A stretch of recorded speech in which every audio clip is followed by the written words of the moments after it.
ಅಂತಹ ನಿರ್ದೇಶಕರ ಸಾಲಿನಲ್ಲಿ ನನಗೆ ವೈಯಕ್ತಿಕವಾಗಿ ಇಷ್ಟ ಆಗುವಂತಹ ಮತ್ತೊಬ್ಬ ನಿರ್ದೇಶಕರು ನಡುವೆ ಹೊಟ್ಟೆಗಾಗಿ ಗೇಣು ಬಟ್ಟೆಗಾಗಿ ಕನ್ನಡದ ಕೊನೆಯ ಸಿನಿಮಾ 2018ರಲ್ಲಿ ರಿಲೀಸ್ ಆಯ್ತು. ಭೀಮಾ ತೀರದ ಹಂತಕರು, ರವಿ ಬೆಳಗೆರೆ ಅವರದು. ಇದನ್ನ ನಾನು ಸಿನಿಮಾ ಮಾಡ್ಕೊಡ್ತೀನಿ ನಿಮ್ಮ ಹುಡುಗನಿಗೆ. ಈ ಬುದ್ಧಿ ಬರೋಕ್ ಮುಂಚೆಯಿಂದನು ಅಣ್ಣವ್ರ ಹಾಡುಗಳು ಆಡ್ತಿದ್ದೆ. ಈ ಸಾನಾದಿ ಅಪ್ಪಣ್ಣದ ನಿನಗಾಗಿ ಓಡೋಡಿ ಬಂದೆ. ನನಗ್ ಗೊತ್ತಿಲ್ಲ, ಅದು ಮನೆಯವರೆಲ್ಲರೂ ಹೇಳ್ತಿರ್ತಾರೆ. ಒಂಥರದ ಆರೋಗ್ಯಕರವಾದ ಮನೆ ವಾತಾವರಣ ಇತ್ತು ನನಗೆ. ಸಾಹಿತ್ಯ ಸಿನಿಮಾದು ಬಹಳ ದೊಡ್ಡ ಚರ್ಚೆ ನಡೆಯೋದು. ನಮ್ಮ ತಂದೆ ತಾಯಿಗೆ 18 ವರ್ಷ ಆದ್ಮೇಲೆ ನಾನು ಮದುವೆ ಆಗಿ 18 ವರ್ಷ ಆದ್ಮೇಲೆ ನಮ್ಮ ಕುಟುಂಬದ ಕೊನೆ ಮಗ ನಾನು. ಇಡೀ ಕುಟುಂಬದಲ್ಲಿ ರಾಜ್ಕುಮಾರ್ ಬಗ್ಗೆ ಒಂಥರದ ತೀವ್ರವಾದ ಒಂದು ಪ್ರೀತಿ ಜೊತೆಗೆ ಒಂದು ಅಧ್ಯಯನದ ಒಂದು ಇದು ತುಂಬಾ ಚರ್ಚೆ ಆಗ್ತಿದ್ದು ಅಣ್ಣವ್ರ ಸಿನಿಮಾ ಮತ್ತು ಅಣ್ಣವ್ರ ಕೆರಿಯರ್ ಏನೇನಾಗ್ತಿದೆ, ರಾಜಕೀಯ ವಿದ್ಯಮಾನಗಳಲ್ಲಿ ರಾಜ್ಕುಮಾರ್ ಅವರಿಗೆ ಈ ತರದೊಂದು ಚರ್ಚೆ ಆಗೋದು ಮನೆ ಪರಿಸರದಲ್ಲಿ. ಅವನಿಗೆ ಒಂಥರ ಕಲಾಕ್ಷೇತ್ರ ಅಂದ್ರೆ ಭಯ ಇರ್ತಿರ್ಲಿಲ್ಲ. ಸೀದಾ ಒಳಗಡೆ ಬಿದ್ವಿ, ಹೋಗಲ್ಲ ಒಂದ್ಸಲ ಕೂತ್ಕೊಂಡು. ನಾನು ತುಂಬಾ ವರ್ಷ ಅವ್ರ ಜೊತೆಗಿದ್ದು, ತುಂಬಾ ಹತ್ತಿರದಲ್ಲಿದ್ದೆ, ಮತ್ತೆ ತುಂಬಾ ಚೆನ್ನಾಗಿ ಜೊತೆನಲ್ಲಿದ್ದೆ. ನಾನು ಕಿಟ್ಟಿ ಇದ್ವಿ. ಮೈನ ಒಡನಾಟ ಎಲ್ರಿಗೂ ತುಂಬಾ ಚೆನ್ನಾಗಿತ್ತು. ಸುಬ್ಬಯ್ಯ ನಾಯ್ಡು ಮಗ ಲೋಕೇಶ್ ಅವರು ಹೇಳೋದು, ಕೈ ಹಿಡ್ಕೊಂಡು ಬಹಳ ಪ್ರೀತಿಯಿಂದ ಕೇಳ್ಕೊಡೋರು, ನಮ್ಮ ಕುಂತುಕದ ನಟ ಕಣ ನೀನು. ಡೈಲಿ ಮಾಧ್ಯಮ ಫಾಲೋ ಮಾಡಿ, ಮತ್ತೆ ಮತ್ತೆ ವಿಸಿಟ್ ಮಾಡ್ತೀರಿ. ಸ್ನೇಹಿತರೆ ನಮಸ್ಕಾರ. ಡೈಲಿ ಮಾಧ್ಯಮದ ಮತ್ತೊಂದು ವಿಶೇಷ ಸಂದರ್ಶನಕ್ಕೆ ನಿಮಗೆಲ್ಲ ಆತ್ಮೀಯ ಸ್ವಾಗತ. ನಾನು ಅಶೋಕ್ ದಾವಣಗೆರೆ. ಸೊ ನಮ್ಮ ಕನ್ನಡ ಚಿತ್ರರಂಗದಲ್ಲಿ ಅನೇಕ ಪ್ರತಿಭಾವಂತ ನಿರ್ದೇಶಕರು ಇವತ್ತಿಗೂ ಕೂಡ ಬರ್ತಾ ಇದ್ದಾರೆ, ಹಿಂದೆಯೂ ಕೂಡ ಬಂದಿದ್ದಾರೆ. ನನಗೆ ಬಹಳಷ್ಟು ಸಲ ಅನ್ಸೋದು, ತುಂಬಾ ಅದ್ಭುತವಾದಂತಹ ನಿರ್ದೇಶಕರು ತಮ್ಮ ಸಿನಿಮಾಗಳ ಮೂಲಕ ಅಪ್ಪಟ ಸಿನಿ ಪ್ರೇಕ್ಷಕರನ್ನ ತಲುಪಿದಂತಹ ನಿರ್ದೇಶಕರು ಎಲ್ಲೋ ಒಂದ್ ಕಡೆ ಹೆಚ್ಚಿನ ಸಿನಿಮಾಗಳನ್ನ ಮಾಡೋದಿಲ್ಲ, ಅವರು ತೆರೆಗಳಿಗೆ ಸೆಳೆದು ಬಿಡ್ತಾರೆ. ಯಾಕಾಗತ್ತೆ ಅನ್ನುವಂತಹ ಪ್ರಶ್ನೆ ನನ್ನಂತಹ ಬಹಳಷ್ಟು ವಿಮರ್ಶಕರಿಗೆ ಮತ್ತು ಅಪ್ಪಟ ಸಿನಿಮಾ ಪ್ರೇಮಿಗಳಿಗೆ ಕಾಡುತ್ತೆ. ಅಂತಹ ನಿರ್ದೇಶಕರ ಸಾಲಿನಲ್ಲಿ ನನಗೆ ವೈಯಕ್ತಿಕವಾಗಿ ಇಷ್ಟ ಆಗುವಂತಹ ಮತ್ತೊಬ್ಬ ನಿರ್ದೇಶಕರು ಅಂತ ಹೇಳಿದ್ರೆ ನರೇಂದ್ರ ಬಾಬು ಅವರು. ನರೇಂದ್ರ ಬಾಬು ಅಂದ ತಕ್ಷಣ ನಮ್ಗೆ ನೆನಪಾಗುತ್ತೆ 2009ರಲ್ಲಿ ಬಂದಂತಹ ಕಬಡ್ಡಿ ಸಿನಿಮಾ, ಮತ್ತೆ 2016ರಲ್ಲಿ ತೆರೆ ಕಂಡಂತಹ ಸಂತೆಯಲ್ಲಿ ನಿಂತ ಕಬೀರ ಅನ್ನುವಂತಹ ಸಿನಿಮಾ. ಎರಡೂ ಸಿನಿಮಾಗಳಿಗೂ ಕೂಡ ಬಹಳ ಅದ್ಭುತವಾದಂತಹ ಪ್ರಶಂಸೆ ಸಿಕ್ಕಿತ್ತು. ಸಿನಿಮಾಗಳ ಯಶಸ್ಸಿನ ಮಾನದಂಡವನ್ನ ಪಕ್ಕಕ್ಕಿಡೋಣ, ಆದ್ರೆ ಸಿನಿಮಾ ಅಂದ್ರೆ ಏನು ಅಂತ ಅನ್ಸತ್ತಲ್ಲ, ಅದು ನಿಜವಾಗ್ಲೂ ಕಾಡುತ್ತೆ. ಅದು ನಿಜವಾದ ಸಿನಿಮಾ ನನಗೆ. ಎಸ್, ಆ ಸಿನಿಮಾಗಳ ಮೂಲಕ ಕನ್ನಡಿಗರ ಮನಸ್ಸನ್ನ ಗೆದ್ದಂತಹ ನಿರ್ದೇಶಕ ನರೇಂದ್ರ ಬಾಬು ಅವರು ಇವತ್ತು ನಮ್ಮ ಜೊತೆ ಇದ್ದಾರೆ. ನರೇಂದ್ರ ಬಾಬು ಅವರೇ ನಮಸ್ತೆ. ನಮಸ್ತೆ ಸರ್, ಹೇಗಿದ್ದೀರಿ? ಬಹಳ ವರ್ಷ ಆದ್ಮೇಲೆ ಸಿಕ್ಕಿದ್ರಿ. ಏನ್ ನಮಗೆ ಫಸ್ಟ್ ಈಗ ನಡುವೆ ಹೊಟ್ಟೆಗಾಗಿ ಗೇಣು ಬಟ್ಟೆಗಾಗಿ ಕನ್ನಡದ ಕೊನೆಯ ಸಿನಿಮಾ 2018ರಲ್ಲಿ ರಿಲೀಸ್ ಆಯ್ತು. ಅದಾದ್ಮೇಲೆ ಮರಾಠಿದೊಂದು ಸಿನಿಮಾ ಆಯ್ತು 2023ರಲ್ಲಿ. ಅದು ವಿಜಯ್ ತೆಂಡೂಲ್ಕರ್ ಅವರ ಪಾಹಿಜೆ ಜಾತಿಚೆ ಅನ್ನೋ ನಾಟಕದ ಆಧಾರಿತ ಸಿನಿಮಾ ಅದು. ಅದಾದ್ಮೇಲೆ ಈಗ ಮತ್ತೆ ಇಲ್ಲಿ ಒಂದು ಸಿನಿಮಾಗೆ ಸ್ಕ್ರಿಪ್ಟ್ ಬರೆದೆ. ನನಗೆ ಬಹಳ ಹತ್ತಿರದ ನಿರ್ಮಾಪಕರು ನನ್ನ ಜೊತೆಗೆ ಕಬೀರ ಮತ್ತು ರಾಕ್ಷಸ, ಜೋಗಯ್ಯ ಈ ತರದ ಸಿನಿಮಾಗಳಿಗೆ ಕೆಲಸ ಮಾಡ್ಬೇಕಾದ್ರೆ ಆರ್ಟ್ ಅಸಿಸ್ಟೆಂಟ್ ಆಗಿ ಕೆಲಸ ಮಾಡ್ತಿದ್ರು ಗಂಗಾಧರ್ ಅಂತ. ನನ್ನ ಮೇಲೆ ಬಹಳ ವಿಶ್ವಾಸ. ಅವ್ರಿಗೆ ಪ್ರತಿ ಸಾರಿ ನಾನು ನಿರ್ಮಾಪಕರ ಹತ್ರ ಕರ್ಕೊಂಡು ಹೋಗ್ತಿದ್ರು, ಬರ್ತಿದ್ರು. ಅವರೇ ಒಂದು ಸಣ್ಣ ಸಿನಿಮಾ ಮಾಡೋಣ ಅಂತ ಬಂದ್ರು. ನಾನು ಶುರು ಮಾಡ್ತಿದ್ವಿ, ಸಾಹಿತ್ಯ ಕೃತಿ ಮೂಲಕ ಶುರು ಮಾಡೋಣ. ಕೆ ಸದಾಶಿವ ಅವರ ಮತ್ತೆ ಮಳೆ ಹೊಯ್ಯುತ್ತಿದೆ ಅನ್ನೋ ಒಂದು ಸಿನಿಮಾನ ಕತೆ ಆಯ್ಕೆ ಮಾಡಿಕೊಂಡು, ಅದು ಕತೆ ಇನ್ನೊಬ್ರ ಹತ್ರ ರೈಟ್ಸ್ ಇತ್ತು. ನಾನೇ ಅವ್ರಿಗೆ ಈ ರೈಟ್ಸ್ ತಗೊಂಡು ಇಟ್ಕೊಳ್ಳಿ, ನೀವು ಸಿನಿಮಾ ಮಾಡಿ ಅಂತ ಹೇಳಿದ್ದೆ. ಕೊನೆಗೆ ಅವ್ರನ್ನೇ ಡೈರೆಕ್ಟರ್ ಮಾಡಿ ಒಂದು ಸಣ್ಣ ಸಿನಿಮಾ ಮಾಡಿದ್ವಿ. ಆ ಸಣ್ಣ ಸಿನಿಮಾ ಮಾಡೋ ಸಂದರ್ಭದಲ್ಲಿ ಅವ್ರ ಮಗನ್ನ ಸಣ್ಣದೊಂದು ಪಾತ್ರ ಮಾಡಿಸಿ ಆಕ್ಟ್ ಮಾಡಿಸಿದ್ವಿ. ಆ ಸಂದರ್ಭದಲ್ಲಿ ಅವರು ಮತ್ತು ಅವರ ಮಗಳು ಅಳಿಯ ಎಲ್ಲರೂ ಸೇರಿ ಇದು ಮಾಡ್ತಿದ್ದಾರೆ. ನಮ್ಮ ಹುಡುಗನಿಗೆ ನೀವು ಒಂದು ಫುಲ್ ಫ್ಲೆಡ್ಜ್ ಸಿನಿಮಾ ಮಾಡ್ಕೊಡಿ ಅಂತ ಕೇಳಿ, ನೀವು ನನ್ನ ಅಳಿಯ ಮಗಳನ್ನ ಕೇಳಿ ಅಂತ ಗಂಗಾಧರ್ ಅವ್ರ ಬಗ್ಗೆ ಒತ್ತಡ ಹಾಕಿದ್ರು. ನಾನು ಅವ್ರಿಗೊಂದು ಒಂದ್ಸರಿ ಹೇಳ್ಬೇಕಾದ್ರೆ, ಸುಮ್ಮನೆ ಹಿಂಗೆ ಮಾತಾಡ್ಬೇಕಾದ್ರೆ, ನೋಡಿ ಸರ್, ನಾನು ಅನಿಲ್ ಅಂತ ಅವರು ಅಳಿಯ, ಅವ್ರು ಕೇಳ್ಕೊಂಡೆ, ನೋಡಿ ಸರ್, ನನ್ನ ಹತ್ರ ಒಂದು ಒಳ್ಳೆ ಸಬ್ಜೆಕ್ಟ್ ಇದೆ, ಭೀಮಾ ತೀರದ ಹಂತಕರು, ರವಿ ಬೆಳಗೆರೆ ಅವ್ರದ್ದು. ಇದನ್ನ ನಾನು ಸಿನಿಮಾ ಮಾಡ್ಕೊಡ್ತೀನಿ ನಿಮ್ಮ ಹುಡುಗನಿಗೆ, ಲಿಖಿತ್ ಅಂತ. ನೀವು ನನಗೆ ಮಾಡಿದ್ರೆ ನಾನು ಅದನ್ನ ಸಿನಿಮಾ ಮಾಡ್ಕೊಡ್ಬಲ್ಲೆ, ಆಸೆ ಇದೆ ನನಗೆ ಅಂತ. ಇಲ್ಲ ನಾವು ನಿಮ್ಮ ಜೊತೆ ಮಾಡಬೇಕು ಅನ್ನೋದು ಬಹಳ ಖುಷಿ ಇದೆ ನಮಗೆ, ನಾನು ಪ್ರಸ್ತಾಪ ಮಾಡ್ತೀನಿ ಮನೆಯಲ್ಲಿ ಅಂತ ಹೇಳಿದ್ರು. ಅದಾದ್ಮೇಲೆ ಈಗ ಅದು ವಿದ್ಯುಕ್ತವಾಗಿ ಚಾಲನೆ ಕೊಂಡಿದೆ. ಕನ್ನಡ ಸಾಹಿತ್ಯಿಕ ಲೋಕ ಇರಬಹುದು ಅಥವಾ ಸಿನಿಮಾ ಕ್ಷೇತ್ರ ಇರಬಹುದು, ಎರಡು ಕ್ಷೇತ್ರದಲ್ಲೂ ಬಹಳ ದೊಡ್ಡ ಚರ್ಚೆ ಆದಂತಹ ಒಂದು ಕಾದಂಬರಿ ಅಥವಾ ಒಂದು ವಿಷಯ, ಒಂದು ವಸ್ತು ಅಂತ ಅನ್ಸುತ್ತೆ. ಸೊ ಅದ್ರ ಬಗ್ಗೆ ನಾನು ಮಾತಾಡೋದಕ್ಕಿಂತ ಮೊದಲು ನಿಮ್ ಜರ್ನಿ ಅಂದಾಜು ನನಗೊಂದು 30 ವರ್ಷ ಅಂತ ಅನ್ಕೊಳ್ತೀನಿ. ಡೆಫಿನೆಟ್ ಆಗಿ ಸರ್, 32ನೇ ವರ್ಷ, 3 ದಶಕ ಕಂಪ್ಲೀಟ್ ಮಾಡಿದೆ. ಸಿನಿಮಾ ಅನ್ನೋದು ಎಲ್ಲಿ ನಿಮ್ಮನ್ನ ಕಾಡೋಕ್ ಶುರುವಾಯಿತು? ಸಿನಿಮಾ ಮೇಲಿನ ಆಕರ್ಷಣೆ ನನಗೆ ಮೊದಲಿಂದಲೂ ಇತ್ತು ಸರ್, ತುಂಬಾ ಬಾಲ್ಯದಿಂದಲೂ ಇತ್ತು. ನನಗೆ ಬುದ್ಧಿ ಬರೋಕ್ ಮುಂಚೆಯಿಂದನು ಅಣ್ಣವ್ರ ಹಾಡುಗಳು ಆಡ್ತಿದ್ದೆ. ಈ ಸಾನಾದಿ ಅಪ್ಪಣ್ಣದ ನಿನಗಾಗಿ ಓಡೋಡಿ ಬಂದೆ ನನಗೆ ಗೊತ್ತಿಲ್ಲ ಅದು. ನಮ್ಮ ಮನೆಯವರೆಲ್ಲರೂ ಹೇಳ್ತಿರ್ತಾರೆ, ನನ್ನ ಕಸಿನ್ಗಳೆಲ್ಲರೂ ಹೇಳ್ತಾರೆ ತುಂಬಾ ಮಗುನಲ್ಲಿದ್ದ ತುಂಬಾ ಚೆನ್ನಾಗಿ ಆಡ್ತಿದ್ದ ಪ್ರೈಮರಿ ಸ್ಕೂಲ್ಗಳು ಹಾಡ್ತಾನೆ ಇದ್ದೀನಿ ನಾನು. ಸ್ಕೂಲ್ಗಳಲ್ಲಿ ಆಡ್ತಿದ್ದೆ, ಎಲ್ಲ ಮೈಕ್ ಸಿಕ್ಕಿದ್ರು ಹೋಗಿ ಆಡ್ತಿದ್ದೆ ನಾನು. ಈ ತರದೊಂದು ಆಕರ್ಷಣೆ ಇತ್ತು. ಆರ್ಕೆಸ್ಟ್ರಾ ಮೇಲೆ ಜಾಸ್ತಿ ಒಂದು ಸ್ವಲ್ಪ ಹೆಚ್ಚು ಆಕರ್ಷಣೆ ಇತ್ತು. ಆಮೇಲೆ ನನಗೆ ಈ 7th ಮೇಲೆ ಗಂಟ್ಲು ಸ್ವಲ್ಪ ಓಪನ್ ಆಯ್ತು. ಅದಾದ್ಮೇಲೆ ಕ್ರ್ಯಾಕ್ ಆಯ್ತು ನನ್ನ ವಾಯ್ಸು. ಅದಾದ್ಮೇಲೆ ಆಸಕ್ತಿ ಕಡಿಮೆ ಆಯ್ತು ನನಗೆ. ಹಾಡೋದ್ರ ಮೇಲೆ ಸ್ವಲ್ಪ ಆಗಿ ಸಿನಿಮಾ ನಿರ್ದೇಶಕ ಆಗ್ಬೇಕು ಅನ್ನೋದ್ರ ಕಡೆಗೆ ಹೆಚ್ಚು ಗಮನ. 8ನೇ ಕ್ಲಾಸ್ಗೆ ನನಗೆ ಒಂದು ಕ್ಲಾರಿಟಿ ಇತ್ತು, ನಾನು ಸಿನಿಮಾ ಡೈರೆಕ್ಟರ್ ಆಗ್ಲೇಬೇಕು ಅನ್ನೋ ತರದ್ದು. ಆದ್ರೂ ಸಿನಿಮಾ ಡೈರೆಕ್ಟರ್ ಅಷ್ಟೇ ಆಗೋದು, ಇಲ್ಲ ಅಂದ್ರೆ ಇನ್ನೂ ಆಗಲ್ಲ. ಅಷ್ಟೇ ನಿರ್ಧಾರ. ಸಿನಿಮಾ ಬಗ್ಗೆ ಆಸಕ್ತಿ ಇರುತ್ತೆ, ಬಟ್ ಏನ್ ಆಗ್ತೀವಿ ಅಂತ ಕ್ಲಾರಿಟಿ ಇರಲ್ಲ. ಅದು ಸ್ವಲ್ಪ ನಂಗೆ ನಾವು ನಮ್ಮ ತಂದೆ ಜೊತೆಗೆ 6 ಜನ ಅಣ್ಣ ತಮ್ಮಂದಿರು ಸೇರಿ, ನನ್ನೆಲ್ಲ ಅಣ್ಣ ಅಕ್ಕಂದಿರೆಲ್ಲರೂ ಎಜುಕೇಟೆಡ್ಗಳೇ ಆಗಿದ್ರಿಂದ ಒಂಥರದ ಏನದು ಆರೋಗ್ಯಕರವಾದ ಮನೆ ವಾತಾವರಣ ಇತ್ತು ನನಗೆ. ಸಾಹಿತ್ಯ ಸಿನಿಮಾದು ಬಹಳ ದೊಡ್ಡ ಚರ್ಚೆ ನಡೆಯೋದು ನಮ್ಮ ಮನೆಗಳಲ್ಲಿ. ಹಂಗಾಗಿ ನಮ್ಮ ಅಣ್ಣ ಒಬ್ರು ಯೂನಿವರ್ಸಿಟಿ ಪ್ರೊಫೆಸರ್ ಆಗಿದ್ರು, ಅಕ್ಕಂದಿರೆಲ್ಲರೂ ಡಿಗ್ರಿ ಓದ್ಕೊಂಡಿದ್ರು. ಎಲ್ರಿಗೂ ಸಿನಿಮಾ ಒಲವಿತ್ತು, ಎಲ್ಲರೂ ಚೆನ್ನಾಗಿ ಆಡೋರು, ತುಂಬಾ ಚೆನ್ನಾಗಿ ಆಡೋರು. ಅಂದ್ರೆ ದೊಡ್ಡಪ್ಪನ ಮಕ್ಕಳು ಶಿವಕುಮಾರಿ, ಶೈಲಾ ಇವರೆಲ್ಲ ಬಹಳ ಚೆನ್ನಾಗಿ ಆಡೋರು. ಅಂದ್ರೆ ನಮ್ಗೆ ತುಂಬಾ ದೊಡ್ಡವರು, ವಯಸ್ಸಿಂದ 6 ವರ್ಷ 8 ವರ್ಷ ನಾನು ಕೊನೆಯವನು. ಆಕ್ಚುಲಿ ನಮ್ಮ ತಂದೆ ತಾಯಿಗೆ 18 ವರ್ಷ ಆದ್ಮೇಲೆ ನಾನು ಮದುವೆ ಆಗಿ 18 ವರ್ಷ ಆದ್ಮೇಲೆ ನಮ್ಮ ಕುಟುಂಬದ ಕೊನೆ ಮಗ ನಾನು.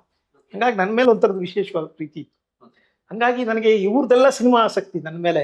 ಅವರೆಲ್ಲರೂ ಈ ಒಂದು ಸಿನಿಮಾ ಬಂದ್ರೆ, ಒಂದು ಸಿನಿಮಾ ಬಗ್ಗೆ ಒಂದು ಸಿನಿಮಾದ ಏನಾದ್ರು ಅದ್ರ ಪೋಸ್ಟರ್, ಅದ್ರ ಮ್ಯಾಗ್ಝಿನು ಬಹಳ ದೊಡ್ಡ ಚರ್ಚೆ ಆಗೋದು. ಅದ್ರ ಸಾಹಿತಿ ಯಾರು, ಆ ಸಾಹಿತಿ ಹೆಂಗೆ, ಅವ್ನ ಟೆಂಡೆನ್ಸಿ ಹೆಂಗೆ, ಅಣ್ಣವ್ರು ಏನ್ ಮಾಡಿದ್ರು ಅಲ್ಲಿ, ಅಣ್ಣವ್ರದ್ದು ಏನ್ ಎಫರ್ಟ್ ಇತ್ತು, ಈ ತರದ್ದು. ರಾಜ್ಕುಮಾರ್ ಬಗ್ಗೆ, ಅಣ್ಣವ್ರ ಬಗ್ಗೆ ಒಂಥರದ ತೀವ್ರವಾದ ಪ್ರೀತಿ ಇಡೀ ಮನೆ ಇಡೀ ಕುಟುಂಬದಲ್ಲಿ. ರಾಜ್ಕುಮಾರ್ ಬಗ್ಗೆ ಒಂಥರದ ತೀವ್ರವಾದ ಒಂದು ಪ್ರೀತಿ ಜೊತೆಗೆ ಒಂದು ಅಧ್ಯಯನದ ಒಂದು ಇದು. ಅದು ಯಾವಾಗ್ಲೂ ಅವ್ರ ಯುಗಾದಿಗೆ ಅಥವಾ ನಾವು ಮಾರ್ಲೋಮಿಗೆ ಸೇರ್ಕೊಟ್ರೆ ತುಂಬಾ ಚರ್ಚೆ ಆಗ್ತಿದ್ದು ಅಣ್ಣವ್ರ ಸಿನಿಮಾ ಮತ್ತು ಅಣ್ಣವ್ರ ಕೆರಿಯರ್ ಏನೇನಾಗ್ತಿದೆ, ರಾಜಕೀಯ ವಿದ್ಯಮಾನಗಳಲ್ಲಿ ರಾಜ್ಕುಮಾರ್ ಅವರಿಗೆ ಈ ತರದೊಂದು ಚರ್ಚೆ ಆಗೋದು ಮನೆ ಪರಿಸರದಲ್ಲಿ. ಹಂಗಾಗಿ ನನಗೆ ಸಿನಿಮಾ ಮೊದಲಿಂದನೂ ಒಳಗಡೆನೆ ಇತ್ತು. ಅಂದ್ರೆ ಬದುಕಿನ ಜೊತೆಗೆ, ಅಂದ್ರೆ ನಮ್ಮ ಮನೆ ಪರಿಸರದಲ್ಲಿ ಕಲ್ಚರಲ್ ಪಾಲಿಟಿಕ್ಸ್ ಬಹಳ, ಎಲ್ಲರೂ ಎಜುಕೇಟೆಡ್ ಆಗಿದ್ರಿಂದ ಕಲ್ಚರಲ್ ಪಾಲಿಟಿಕ್ಸ್ ಬಗ್ಗೆ ಒಂಥರದ ಯಾವಾಗ್ಲೂ ಒಂದು ಚರ್ಚೆ ನಡೀತಾ ಇರೋದು. ನಾ ಚಿಕ್ಕ ಹುಡುಗ ಸುಮ್ಮನೆ, ನಾನು ನನ್ನ ಭಾಸ್ಕರ ಅಂತ ನನ್ನ ಕಸಿನ್ ಒಬ್ಬ, ನಾನು ಅವ್ರು ಕೂತ್ಕೊಂಡು ಕೇಳ್ಕೊಳ್ತಾ ಇದ್ವಿ. ನೀವು ಹುಟ್ಟಿದ್ದು ಚನ್ನಪಟ್ಟಣ, ಗೊಂಬೆಗಳ? ನಾವು ಹುಟ್ಟಿದ್ ಬೆಂಗಳೂರಲ್ಲೇ, ಬಟ್ ನಾನು ಬೆಳೆದಿದ್ದೆಲ್ಲ ಚನ್ನಪಟ್ಟಣ. ನನ್ನ ಸ್ವಂತ ಊರು ಚನ್ನಪಟ್ಟಣ. ಕಂಪ್ಲೀಟ್ಲಿ ಕಲ್ಚರಲ್ ಸಿನಿಮಾ ಯಾವುದೇ ಬರ್ಲಿ, ನಿಮಗೆ ಚನ್ನಪಟ್ಟಣ ಇಂದ ಮುಂದೆ ಮೈಸೂರು, ಮಂಡ್ಯ ಹೋಗ್ತಾ ಹೋಗ್ತಾ ಹೋಗ್ತಾ ಸಿನಿಮಾ ಇನ್ಫ್ಲೂಯೆನ್ಸ್ ಅಂತೂ ತುಂಬಾ ಇದೆ. ಆಲ್ಮೋಸ್ಟ್ ಒಂದು ಅಸೋಸಿಯೇಟ್ ಡೈರೆಕ್ಟರ್ ಅಥವಾ ತೆರೆ ಹಿಂದೆ ಕೆಲಸ ಮಾಡಿ ನಂತರ ನಿರ್ದೇಶಕರ ಪಟ್ಟಕ್ಕೆ ಬರುವ ಆ ಒಂದು ಜರ್ನಿ ಇದೆಯಲ್ಲ, ಅದು ತುಂಬಾ ಚಾಲೆಂಜಿಂಗ್ ಆಗಿದೆ. ನೀವು ಕಬಡ್ಡಿಗಿಂತ ಮೊದಲೇ ಸಿನಿಮಾ ಮಾಡೋರಿದ್ರಿ ಅನ್ನೋದು ಎಲ್ಲ ಒಂದ್ ಕಡೆ ಬಂತು. ಹೇಗೆ, ಏನಾಯ್ತು ಆ ಸಂದರ್ಭ ನೀವು ನಿರ್ದೇಶಕರಾಗ? ನಾನು ನಿರ್ದೇಶನ ಬಹಳ ಸಣ್ಣ ವಯಸ್ಸಿಗೆ ಮಾಡ್ಬೇಕಾಗಿತ್ತು ಸರ್. ನನಗೆ ದೂರದರ್ಶನಕ್ಕೆ ನಾನು ಅಸೋಸಿಯೇಟ್ ಆಗಿ ಕೆಲಸ ಮಾಡಕ್ ಶುರು ಮಾಡಿದೆ. 91ಕ್ಕೆ 90s BS ಕಾಲೇಜ್ ಬಂದು ಅಡ್ಮಿಷನ್ ಆದೆ. 10ನೇ ಕ್ಲಾಸ್ ಮುಗಿಸ್ಕೊಂಡು ಜಯನಗರ BS ಕಾಲೇಜಲ್ಲಿ ಅಡ್ಮಿಷನ್ ಆದೆ. ಅಲ್ಲಿ ಫಸ್ಟ್ PUC ಸೆಕೆಂಡ್ PUC ಮುಗಿಸಿ SJRCಗೆ ಬಂದು ಶ್ರೀ ಜಗದ್ಗುರು ರೇಣುಕಾಚಾರ್ಯ ಕಾಲೇಜಲ್ಲಿ ಡಿಗ್ರಿ ಮಾಡಿದೆ.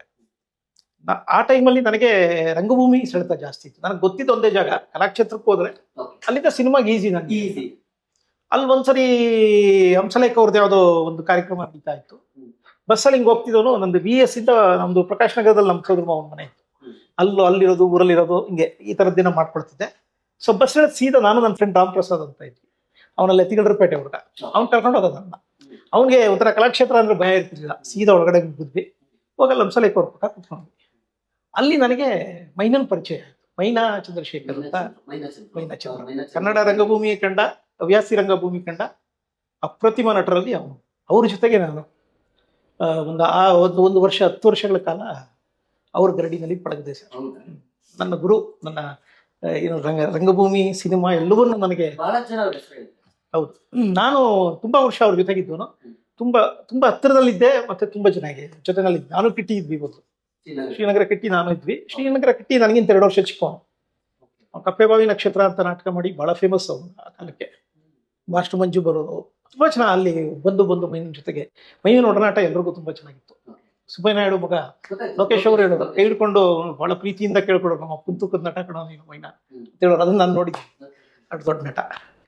ಅಂತ ನಟನ ಜೊತೆಗೆ ನಾನು ಕೆಲಸ ಮಾಡುವಂತ ಅವಕಾಶ ಸಿಗ್ತಲ್ಲ, ಅದು ಇಡೀ ನನ್ನ ಏನದು ನೋಡಿ, ಸಿನಿಮಾ ನಿರ್ದೇಶಕನಾಗೋಕೆ ಅಥವಾ ಇನ್ ಯಾವುದೇ ಇದಾಗಕ್ಕೆ ಐದರ್ ನೀವು ಆಕ್ಟರ್ ಆಗಿರ್ಬೇಕು, ಇಲ್ಲ ಅಂದ್ರೆ ರೈಟರ್ ಆಗಿರ್ಬೇಕು. ಎರಡು ಬಹಳ ಏನು ಮದರ್ ರೂಟ್ ಅದು. ಯಾವುದೇ ಕ್ರಿಯೇಟಿವ್ ಆರ್ಟ್ಗೆ ಒಬ್ಬ ಬ್ರೋಕನ್ ರೈಟರ್ ಇರ್ತಾನೆ, ಒಬ್ಬ ಗ್ರೇಟ್ ಆಕ್ಟರ್ ಜೊತೆಗೆ, ಒಬ್ಬ ಗ್ರೇಟ್ ರೈಟರ್ ಜೊತೆಗೆ ಒಬ್ಬ ಬ್ರೋಕನ್ ಆಕ್ಟರ್. ಕನ್ನಡದವರು ಕೂಡ ಪ್ರತಿ ಸೀನ್ ಅನ್ನು ಕೂಡ ಹೋಗಿ ಸ್ಕ್ರೀನ್ ಕ್ಯಾಮೆರಾ ಮುಂದೆ ನಿಂತ್ಕೊಂಡು ಅದನ್ನ ಆಕ್ಟ್ ಮಾಡಿ ತೋರಿಸೋದು. ಹಂಗಾಗಿ ನನಗೆ ಅಲ್ಲಿ ಪ್ರತಿ ಸ್ಕ್ರಿಪ್ಟ್ ಓದೋರು ಸಿಕ್ಕಾಪಟ್ಟೆ ಹೋಮ್ ವರ್ಕ್ ಇತ್ತು. ಅವರು ರಿಹರ್ಸಲ್ ಮಾಡೋ ಟೈಮಲ್ಲಿ ಮಾಡ್ತಿರ್ಲಿಲ್ಲ ಹೆಚ್ಚು ವರ್ಕು, ಯಾರು ಇಲ್ದಿದಾಗ. ಸುಮಾರು ಈಗ ಒಂದು ನಾಟಕ ಮಾಡ್ತಿದ್ರೆ ಅವರು ಕಲಾಕ್ಷೇತ್ರದಲ್ಲಿ ಎಲ್ಲರೂ ಆದ್ಮೇಲೆ ಸ್ವಲ್ಪ ಕುಡ್ಕೊಂಡು ಬಂದು ಅವ್ರು ಸ್ವಲ್ಪ ಕುಡಿಯೋ ಇದಿತ್ತು, ಕುಡಿದು ಬಂದು ನಿಂತ್ಕೊಂಡು ಇಂಪ್ರೂವೈಸ್ ಮಾಡ್ಕೊಡೋದು. ಆ ಇಂಪ್ರೂವೈಸ್ ಮಾಡ್ಕೊಳಕ್ ಬಂದಾಗ ಅವ್ರು ಎಷ್ಟೇ ಕುಡಿದಿದ್ರು ಹಿಡಿದೋಗೋದು, ನಾರ್ಮಲ್ ಆಗ್ಬೋದು, ಅಷ್ಟು ಅಲರ್ಟ್ ಆಗ್ಬೋದು. ಅದಲ್ಲಿ ಮಾರ್ಕ್ ಮಾಡ್ಕೊಂಡು ಇಲ್ಲಿ ಮಾರ್ಕ್ ಮಾಡೋದು, ನನ್ನ ಕೈಗೊಂದು ಚಾಕ್ ಪೀಸ್ ಕೊಡೋರು, ಇಲ್ಲಿ ವರ್ಕ್ ಮಾಡಲ್ಲ ಮಾಡು, ಆ ಜಾಗ ಪದೇ ವರ್ಕ್ ಮಾಡೋರು ಆ ಜಾಗದ ಮೇಲೆ. ಅವಾಗ ನಾನು ಅನ್ಕೊಂಡಿದ್ದೇನೆಂದ್ರೆ ಎಲ್ಲವೂ ಹೋಮ್ ವರ್ಕ್ ಇಂದಷ್ಟೇ ಆಗೋದು. ಯಾವ್ದನ್ನು ನಾವು ಸ್ಪಾಂಟೇನಿಯಸ್ ಆಗಿ ಅಥವಾ ಇನ್ನೇನೋ ನಾವು ಜನ್ಮಜಾತ ಪ್ರತಿಭೆ ಆ ಥರದ್ದೆಲ್ಲ, ಎಲ್ಲವೂ ಹಾರ್ಡ್ ವರ್ಕ್ ಹೋಮ್ ವರ್ಕ್ ಅಲ್ಲೇ ಆಗೋದು ಅನ್ನೋದು ಶಿಸ್ತು. ಒಂದು ಶಿಸ್ತು ಕಳಿಸಿದ್ದು ಮೈನಾ ಅವರೇ. ಹಂಗಾಗಿ ಅದನ್ನ ಅವ್ರು ಯಾರಿಗೂ ಹೇಳ್ಕೊಡ್ತಿರ್ಲಿಲ್ಲ. ನಾನು ತುಂಬಾ ಹತ್ರದಲ್ಲಿ ಇದ್ದಿದ್ದರಿಂದ ನಾನು ಅವ್ರ ಜೊತೆಗೆ ಅವ್ರ ಮನೆಯಲ್ಲೇ ಊಟ ಮಾಡ್ತಿದ್ದೆ, ಅಲ್ಲೇ ಮಲ್ಕೊಳ್ತಿದ್ದೆ, ಅವ್ರ ಜೊತೆಗೆ ಇರ್ತಿದ್ರಿಂದ ಆ ಥರದ್ದೆಲ್ಲ ಆ ಒಳಸುಳಿಗಳನ್ನ ಕಲ್ತ್ಕೊಳ್ಳುವಂತ ಒಂದು ಅವಕಾಶ ನನಗೆ ಸಿಕ್ತು. ಅಲ್ಲೇ ಅದು ದೂರದರ್ಶನಲ್ಲಿ ಎನ್ ಎಸ್ ಶಂಕರ್ ಬರ್ತಿದ್ರು, ಆಗ ಶೋಧ ನಡೀತಿತ್ತು. ಶೋಧ ಅಂತ serial, Ashok Kashyap cameraman, N S Shankar director, ಆ ಒಂದು ಟೀಮು, ನಮ್ಮ ನಾಗೇಂದ್ರ ಶಾಸ್ತ್ರರು, ಶೇಷಾದ್ರಿ, ಎಲ್ಲರೂ ಅಲ್ಲೇ ಇರ್ತಿದ್ರು. ಪಿ ಶೇಷಾದ್ರಿ ಅವರೆಲ್ಲರೂ ಒಂದೊಂದು ಎಪಿಸೋಡ್ ಮಾಡೋದು ದೂರದರ್ಶನ್ಗೆ.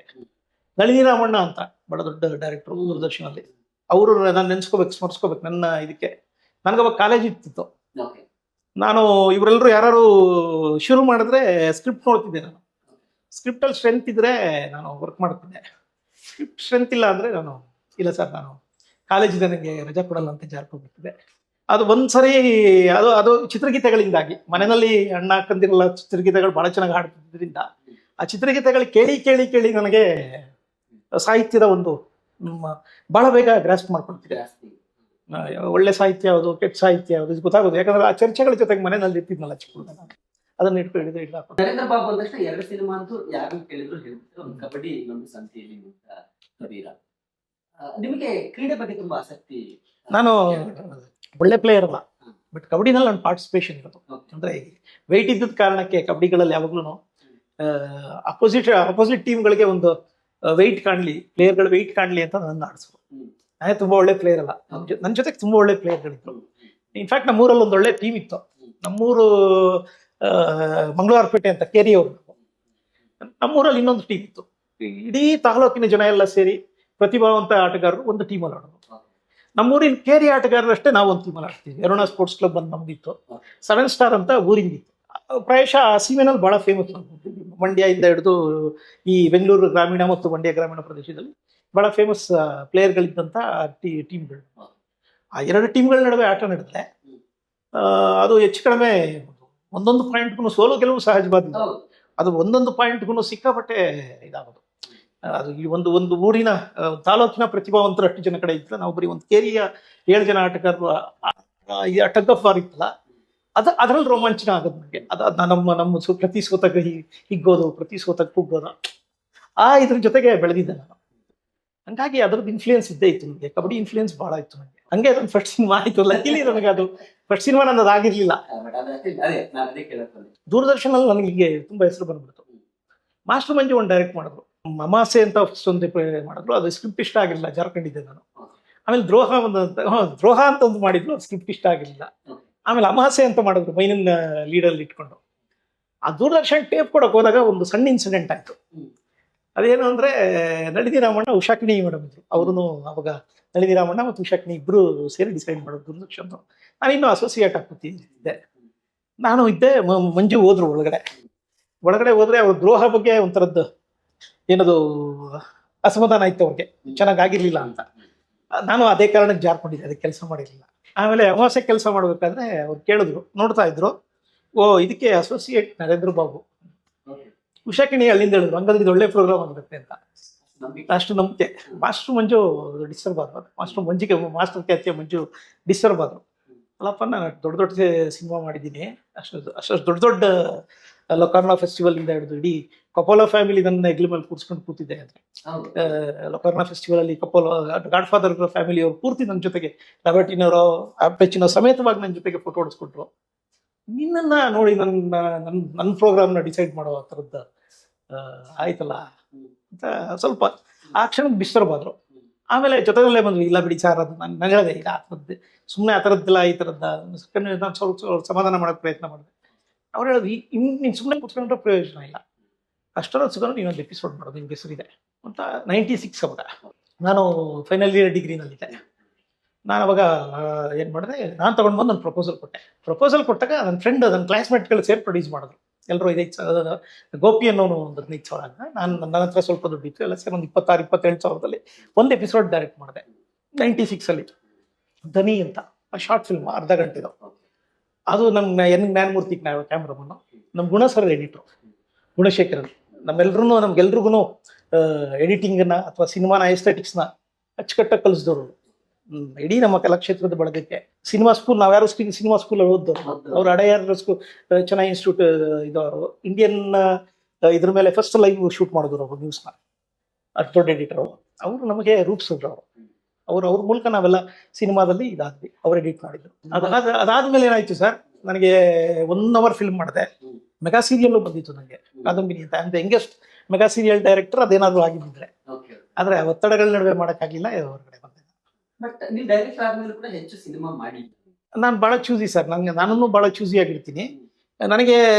ನಾನು ಖುಷಿ ಅನ್ಸೋದಷ್ಟೇ ಹಿಂದೆ ಬಿಡ್ತೀನಿ. ನಾನು ಬಂದಿದ್ದೆಲ್ಲ ನಾನು ಮಾಡಕ್ ಹೋಗೋದಿಲ್ಲ, ಬಟ್ ನಾನು ಪ್ರಯತ್ನ ಮಾಡ್ತಾನೆ ಇರ್ತೀನಿ. ನನಗೆ ಸ್ವಲ್ಪ ಸ್ವಲ್ಪ ಪುಷಪ್ ಆಗಿದ್ದಿದ್ರೆ ಒಳ್ಳೊಳ್ಳೆ ಸಿನಿಮಾಗಳಾಗಿರೋದು ನನ್ನ ಕಡೆಯಿಂದ. ಸಂತೆಯಲ್ಲಿ ನಿಂತ ಕಬೀರ ನೀವು ಅನ್ಕೊಂಡಂಗೆ ಆಗ್ಲಿಲ್ಲ, ಒಳ್ಳೆ ಸಿನಿಮಾ ಎಕ್ಸ್ಪೆಕ್ಟೆಡ್ ಲೆವೆಲ್ ಹೋಗ್ಲಿಲ್ವಲ್ಲ ಅನ್ನೋದು ಬಹಳಷ್ಟು ಜನಕ್ಕೆ ಅದ್ರ ಬಗ್ಗೆ ಬೇಜಾರಿತ್ತು. ಆ ಸಂದರ್ಭ ಸರ್ ಅದೇನಾಯ್ತು, ಇವರು ಒಂದು ಸಿನಿಮಾ ರಜನಿಕಾಂತ್ ಅವ್ರ ಸಿನಿಮಾ ಕಬಾಲಿ ಅನ್ನೋ ಸಿನಿಮಾ ಬಂದಾಗ ಕನ್ನಡ ಸಂಘಟನೆಗಳು ಪ್ರೊಟೆಸ್ಟ್ ಮಾಡೋಕ್ಕೆ ಶುರು ಮಾಡಿ. ಅದು ಯಾವಾಗಲೂ ಅದಾಗತ್ತೆ. ರಜನಿಕಾಂತ್ ಸಿನಿಮಾ ಬರುತ್ತೆ ಅಂದಾಗ ಅದು ದೊಡ್ಡ ಮಾರ್ಕೆಟು, ಅದ್ರ ನಡುವೆ ಏನೇನೋ ಒಂದಷ್ಟು ಆಗುತ್ತೆ. ನಾವು ಅವ್ರ ಜೊತೆಗೆ ಬರಬೇಕಾಗಿತ್ತು. ಶಿವಣ್ಣ ನಂಗೆ ಹೇಳಿದ್ರು, ಇಲ್ಲ ನಾನು ಜೊತೆಗೆ ಬರ್ತೀನಿ, ಇದು ಈ ಥರದ ಸಾಧ್ಯತೆಗಳು ಗೊತ್ತಿತ್ತು ನನಗೆ ಹಿಂಗಾಗ್ತವೆ ಅಂತ. ನಿರ್ಮಾಪಕರ ಜೊತೆಗೆ ಮಾತಾಡು ಅಂದ್ರು, ಅವರು ಒಪ್ಕೊಂಡ್ರು ಆ ಕ್ಷಣಕ್ಕೆ. ಅದಾದ್ಮೇಲೆ ಅವ್ರ ಮೇಲೆ ಒತ್ತಡ ಬಂತು, ಈ ಸಿನಿಮಾ ರಿಲೀಸ್ ಮಾಡ್ಬಿಡಿ ಅಂತ. ಆ ಶಿವಣ್ಣ ಬೇಜಾರು ಮಾಡ್ಬಿಟ್ಟು, ನೋಡಿ ಹಿಂಗಾಗ್ತವೆ ಇಲ್ಲಿ, ಅದಕ್ಕೆ ನನ್ಗೆ ಹೇಳೋದು ಅಂತ. ಆಮೇಲೆ ನಾವು 1 ವಾರ ಪೋಸ್ಟ್ಪೋನು. ನಾವು ಶುಕ್ರವಾರ ರಿಲೀಸ್ ಆದ್ರೆ ಶನಿವಾರ ಕರ್ನಾಟಕ ಬಂದು ಬೆಂಗಳೂರು ಬಂದಾಯ್ತು. ಕರ್ನಾಟಕ ಬಂದಾಯ್ತು ಇಲ್ಲೋ ಗೊತ್ತಿಲ್ಲ, ಬೆಂಗಳೂರು ಬಂದಾಯ್ತು. ಬೆಂಗಳೂರು ಬಂದಾದ್ಮೇಲೆ ಬಂದಾದ ಮಾರನೆಗೆ ಭಾನುವಾರದಲ್ಲಿ ಮತ್ತೆ ಜನ ಇಲ್ಲ. ನಾವು ಬಂದಿದ್ದೀವಿ, ರಿಲೀಸ್ ಮಾಡಿದ್ವಿ ಅನ್ನೋದು ಗೊತ್ತಾಗೋಕೆ ಮುಂಚೆನೇ ನಾವು ಥಿಯೇಟರ್ಲಿ ಇಲ್ಲ ಸರ್. ಅದು ಬಹಳ ಆ ಥರದ್ದು ಬೇಜಾರು ಅನ್ಸುತ್ತೆ. ಒಳ್ಳೆ ಸಿನಿಮಾ, ದೊಡ್ಡ ಸ್ಟಾರ್ ಇಟ್ಕೊಂಡು ಒಂದು ಒಳ್ಳೆ ಕಥೆ ಇಟ್ಕೊಂಡು. ಅಂದ್ರೆ ನಮ್ಮಲ್ಲಿ ಒಂದು ಜೋಕ್ ಇದೆ, ಕನ್ನಡಕ್ಕೆ ಹೋರಾಡು ಕನ್ನಡದ ಕಂದ, ಕನ್ನಡ ಕಾಪಾಡು ಕನ್ನಡಿಗರಿಂದ. ನನ್ನ ಬದುಕಲ್ಲಿ ಅದು ಆ ಥರದ್ದು ಸಹ ಇದಾಗೋಯ್ತು. ಇವತ್ತಿನ ಸಂದರ್ಭಕ್ಕೆ ಪ್ರಸ್ತುತ ಕನ್ನಡ ಚಿತ್ರರಂಗದ ಸ್ಥಿತಿಗತಿಯನ್ನ ನೋಡಿದಾಗ ನಿಮ್ಮಂತ ನಿರ್ದೇಶಕರು ಇರ್ಬೇಕು. ಸೊ ಭೀಮಾ ತೀರದ ಹಂತಕರು ಅನ್ನುವಂತಹ ಒಂದು ಕಥೆಯನ್ನು ಇಟ್ಕೊಂಡು ಮತ್ತೆ ಒಂದು ಒಳ್ಳೆ ಸಿನಿಮಾ ಕೊಡೋ ಪ್ರಯತ್ನದಲ್ಲಿ ನೀವಿದ್ದೀರಿ. ಸೊ ಯಾಕೆ ಈ ಕತೆ? ಆಕ್ಚುಲಿ ಅದೇ, ನಾನು ಫಸ್ಟ್ ಸಿನಿಮಾ ಅಂತ ಶುರುವಾಗಿದ್ದು ನನಗೆ. ನಾನು ಆ ಕಪ್ಪು ಮಳೆ ಅಂತ ಒಂದು ಸಿನಿಮಾ ಶುರು ಮಾಡಿದ್ವಿ. ಯಾವಾಗ ಇದು? 2006.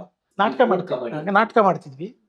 ಚೇತನ್ ಕರ್ಕೊಂಡು ಬಂದಿದ್ದೆ. ಚೇತನ್ ನಾನೇ ಕರ್ಕೊಂಡು ಬಂದಿದ್ದೆ. ಯಾವ ಚೇತನ? ನಮ್ಮ ಅಹಿಂಸಾ ಚೇತನ್ ನಾನೇ ಕರ್ಕೊಂಡು ಬಂದಿದ್ದು. ಕಿಶೋರ್ನು ನಾನೇ ಟ್ರೈನ್ ಮಾಡಿದ್ದು ನಾನೇ. ರಂಗಭೂಮಿ ಕರ್ಕೊಂಡು ಬಂದಿದ್ದು ನಾನೇ. ಸಿನಿಮಾ ಟ್ರೈನ್ ಮಾಡ್ತಿದ್ದೆ. ಬಿಬಲ್ ರಾಕಲ್ಲೇ ವಾಯ್ಸ್ ಎಕ್ಸರ್ಸೈಸ್ ಮಾಡಿಸ್ತಿದ್ದೆ, ನಾಟಕಗಳು ಮಾಡಿಸ್ತಿದ್ದೆ. ಅವರು ಕಾಲೇಜ್ ನಾಟಕಗಳು ಮಾಡಿದ್ರು.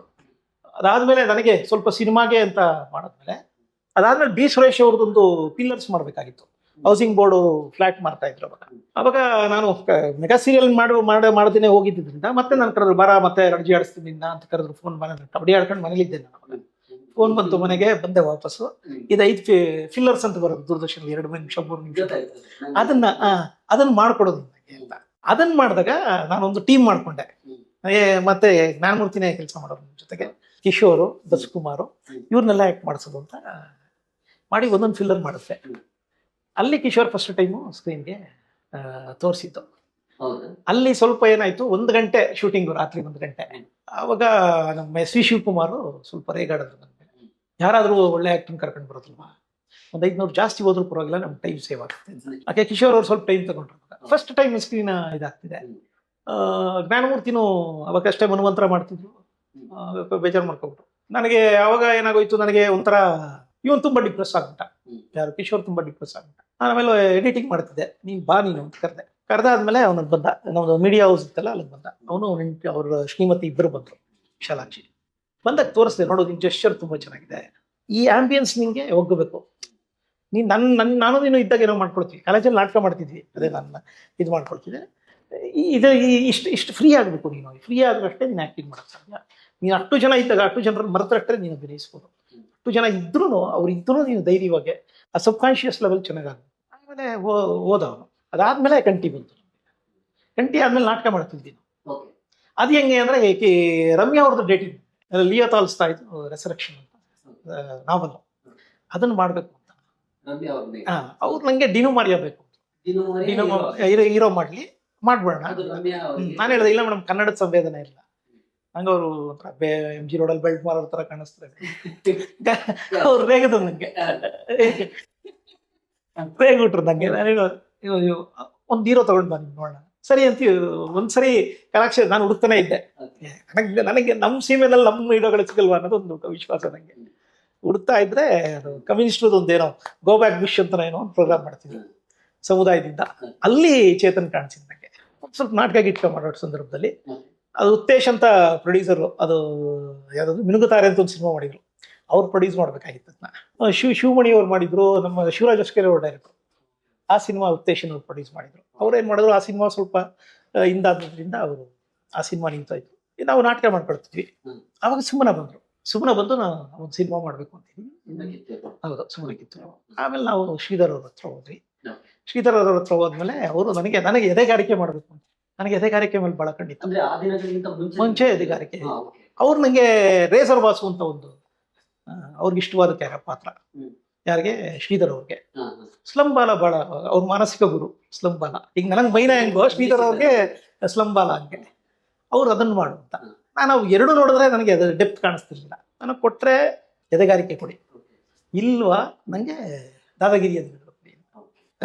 ಓಕೆ ಸ್ಲಂಬಾಲ ಮಾಡೋಣ ಅಂದ್ಬಿಟ್ಟು ಡಿಸೈಡ್ ಆಗೋಯ್ತು, ಯಾವುದೋ ಒಂದು ಶುರು ಮಾಡೋಣ. ಇವನ್ ಗಲಾಟೆ ಶುರು ಮಾಡ್ಬಿಟ್ಟ Chetana. Is a bright student from Yale university, ಪ್ರಪಂಚದ ಸರ್ವಶ್ರೇಷ್ಠ ಯೂನಿವರ್ಸಿಟಿ. ಗಲಾಟೆ ಮಾಡೋಕ್ಕೆ ಶುರು ಮಾಡ್ದ. ನಾನು ಬ್ಲೇಡ್ ಇಟ್ಕೊಳ್ಳ, ನಾನು ಇದನ್ನು ಮಾಡ್ಲಾ.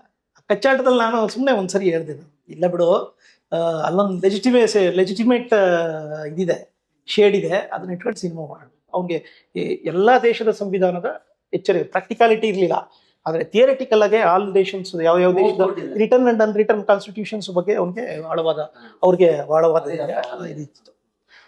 ಸುಮ್ಮನೆ ಅವರು ಬ್ರೈಟ್ ಸ್ಕಾಲರ್ ಅಂದರೆ ಅಲ್ಲಿ ನಮ್ಮದು PhD ತರದ್ದು. ಸುಮ್ಮನೆ ಹಂಗೆ ಆಗಲ್ಲ. ಆ ಥರದ ಯೂನಿವರ್ಸಿಟಿಗಳಲ್ಲಿ ಸಿಕ್ಕಾಪಟ್ಟೆ ಅಧ್ಯಯನ ಮಾಡಿಸಿರ್ತಾರೆ.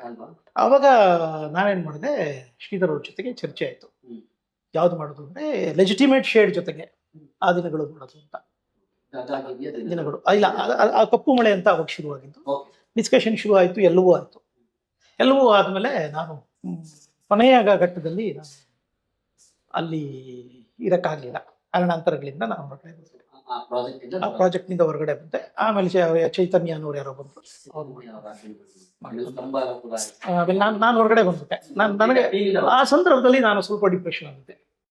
ಇನ್ನು ಸಿನಿಮಾಗಳು ಸಿಗಲ್ಲ ಅನ್ನೋಂಗೆ ನನಗೆ ಆ ಥರ ಕಾಣಿಸೋದು ನನಗೆ. ಯಾಕಂದ್ರೆ ಸಿಕ್ಕಾಪಟ್ಟೆ ಕೋಟಿ, ನಾವು ತುಂಬಾ ಸಾಧಾರಣ ಮನೆತನದ ಪರಿಸರದಿಂದ ಮನೆಯಿಂದ ಬಂದಂಥವ್ರಿಗೆ ನಮಗೆ ಕೋಟಿ ರೂಪಾಯಿ ಯಾರಾಗ್ತಾರೆ. ಅವಾಗ ಕಿಶೋರ್ ಕಸಿನ್ಸ್ ಇಬ್ಬರಿದ್ರು, ಅನೂಪ್ ಗೌಡ ಅಂತ ಮತ್ತು ಹರ್ಷ ಅಂತ. ಅವರು ನನಗೆ ಸಪೋರ್ಟ್ ಮಾಡೋದು. ನನ್ನ ಕಸಿನ್ನ ನೀವು ಇಷ್ಟು ಚೆನ್ನಾಗೆಲ್ಲ ಆಗಿದೆ, ಬನ್ನಿ ಬಾಬು ನಾವು ನಿಮ್ಮ ಜೊತೆಗೆ ನಿಂತ್ಕೊಳ್ತೀವಿ ಅಂತ.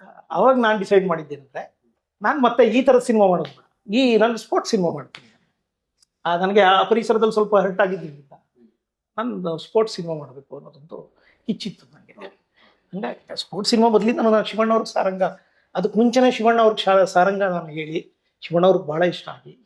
ಸಾರಂಗದ ವಿಶೇಷತೆ ಏನಂದ್ರೆ, ಇವತ್ತೇನು ಭಾರತದಲ್ಲಿ ಟ್ರೆಂಡ್ ನಡೀತಿದೆ, ಈ ವೆಟ್ರಿಮಾರನ್ನು ಪಾರಂಜಿತ್ ಅವರು ನಾವೇ ಈ ಓಪನರ್. ಅದಕ್ಕೆ ಸಾರಂಗ ಆಗಿದ್ದಿದ್ರೆ ಕೆಳಸ್ತರದ ಹುಡುಗ ಕಾಮನ್ವೆಲ್ತ್ ಸ್ಪೋರ್ಟ್ಸ್ ಅಥ್ಲೆಟ್ ಅಲ್ಲಿ ಮೆಡಲ್ ಮಾಡ್ಕೊಂಡು ಬಂದು ಕಾಮನ್ವೆಲ್ತ್ ಇಂದ ಅಪ್ಪರ್ ಸೊಸೈಟಿ ಹುಡುಗಿ ಜೊತೆಗೆ ಮದುವೆ ಆಗಕ್ಕಾಗಲ್ಲ, ಅದು ಸಬ್ಜೆಕ್ಟ್ ಸಿಕ್ಕಾಪಟ್ಟೆ ಚೆನ್ನಾಗಿತ್ತು.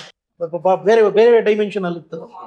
ಶಿವಣ್ಣ ಅವರೇ ನನಗೆ 20 ಜನ ಪ್ರೊಡ್ಯೂಸರ್ಸ್ಗೆ ಕತೆ ಹೇಳಿಸಿ, 22 ಜನ ಪ್ರೊಡ್ಯೂಸರ್ ಅಣ್ಣ ಹೇಳಿ ನನಗೆ ಕತೆ ಹೇಳಿದ್ದೀನಿ. ಅಲ್ಲೋಗು ಇಲ್ಲೋಗು ಅಂತ ಹೇಳೋರು ಅಣ್ಣ.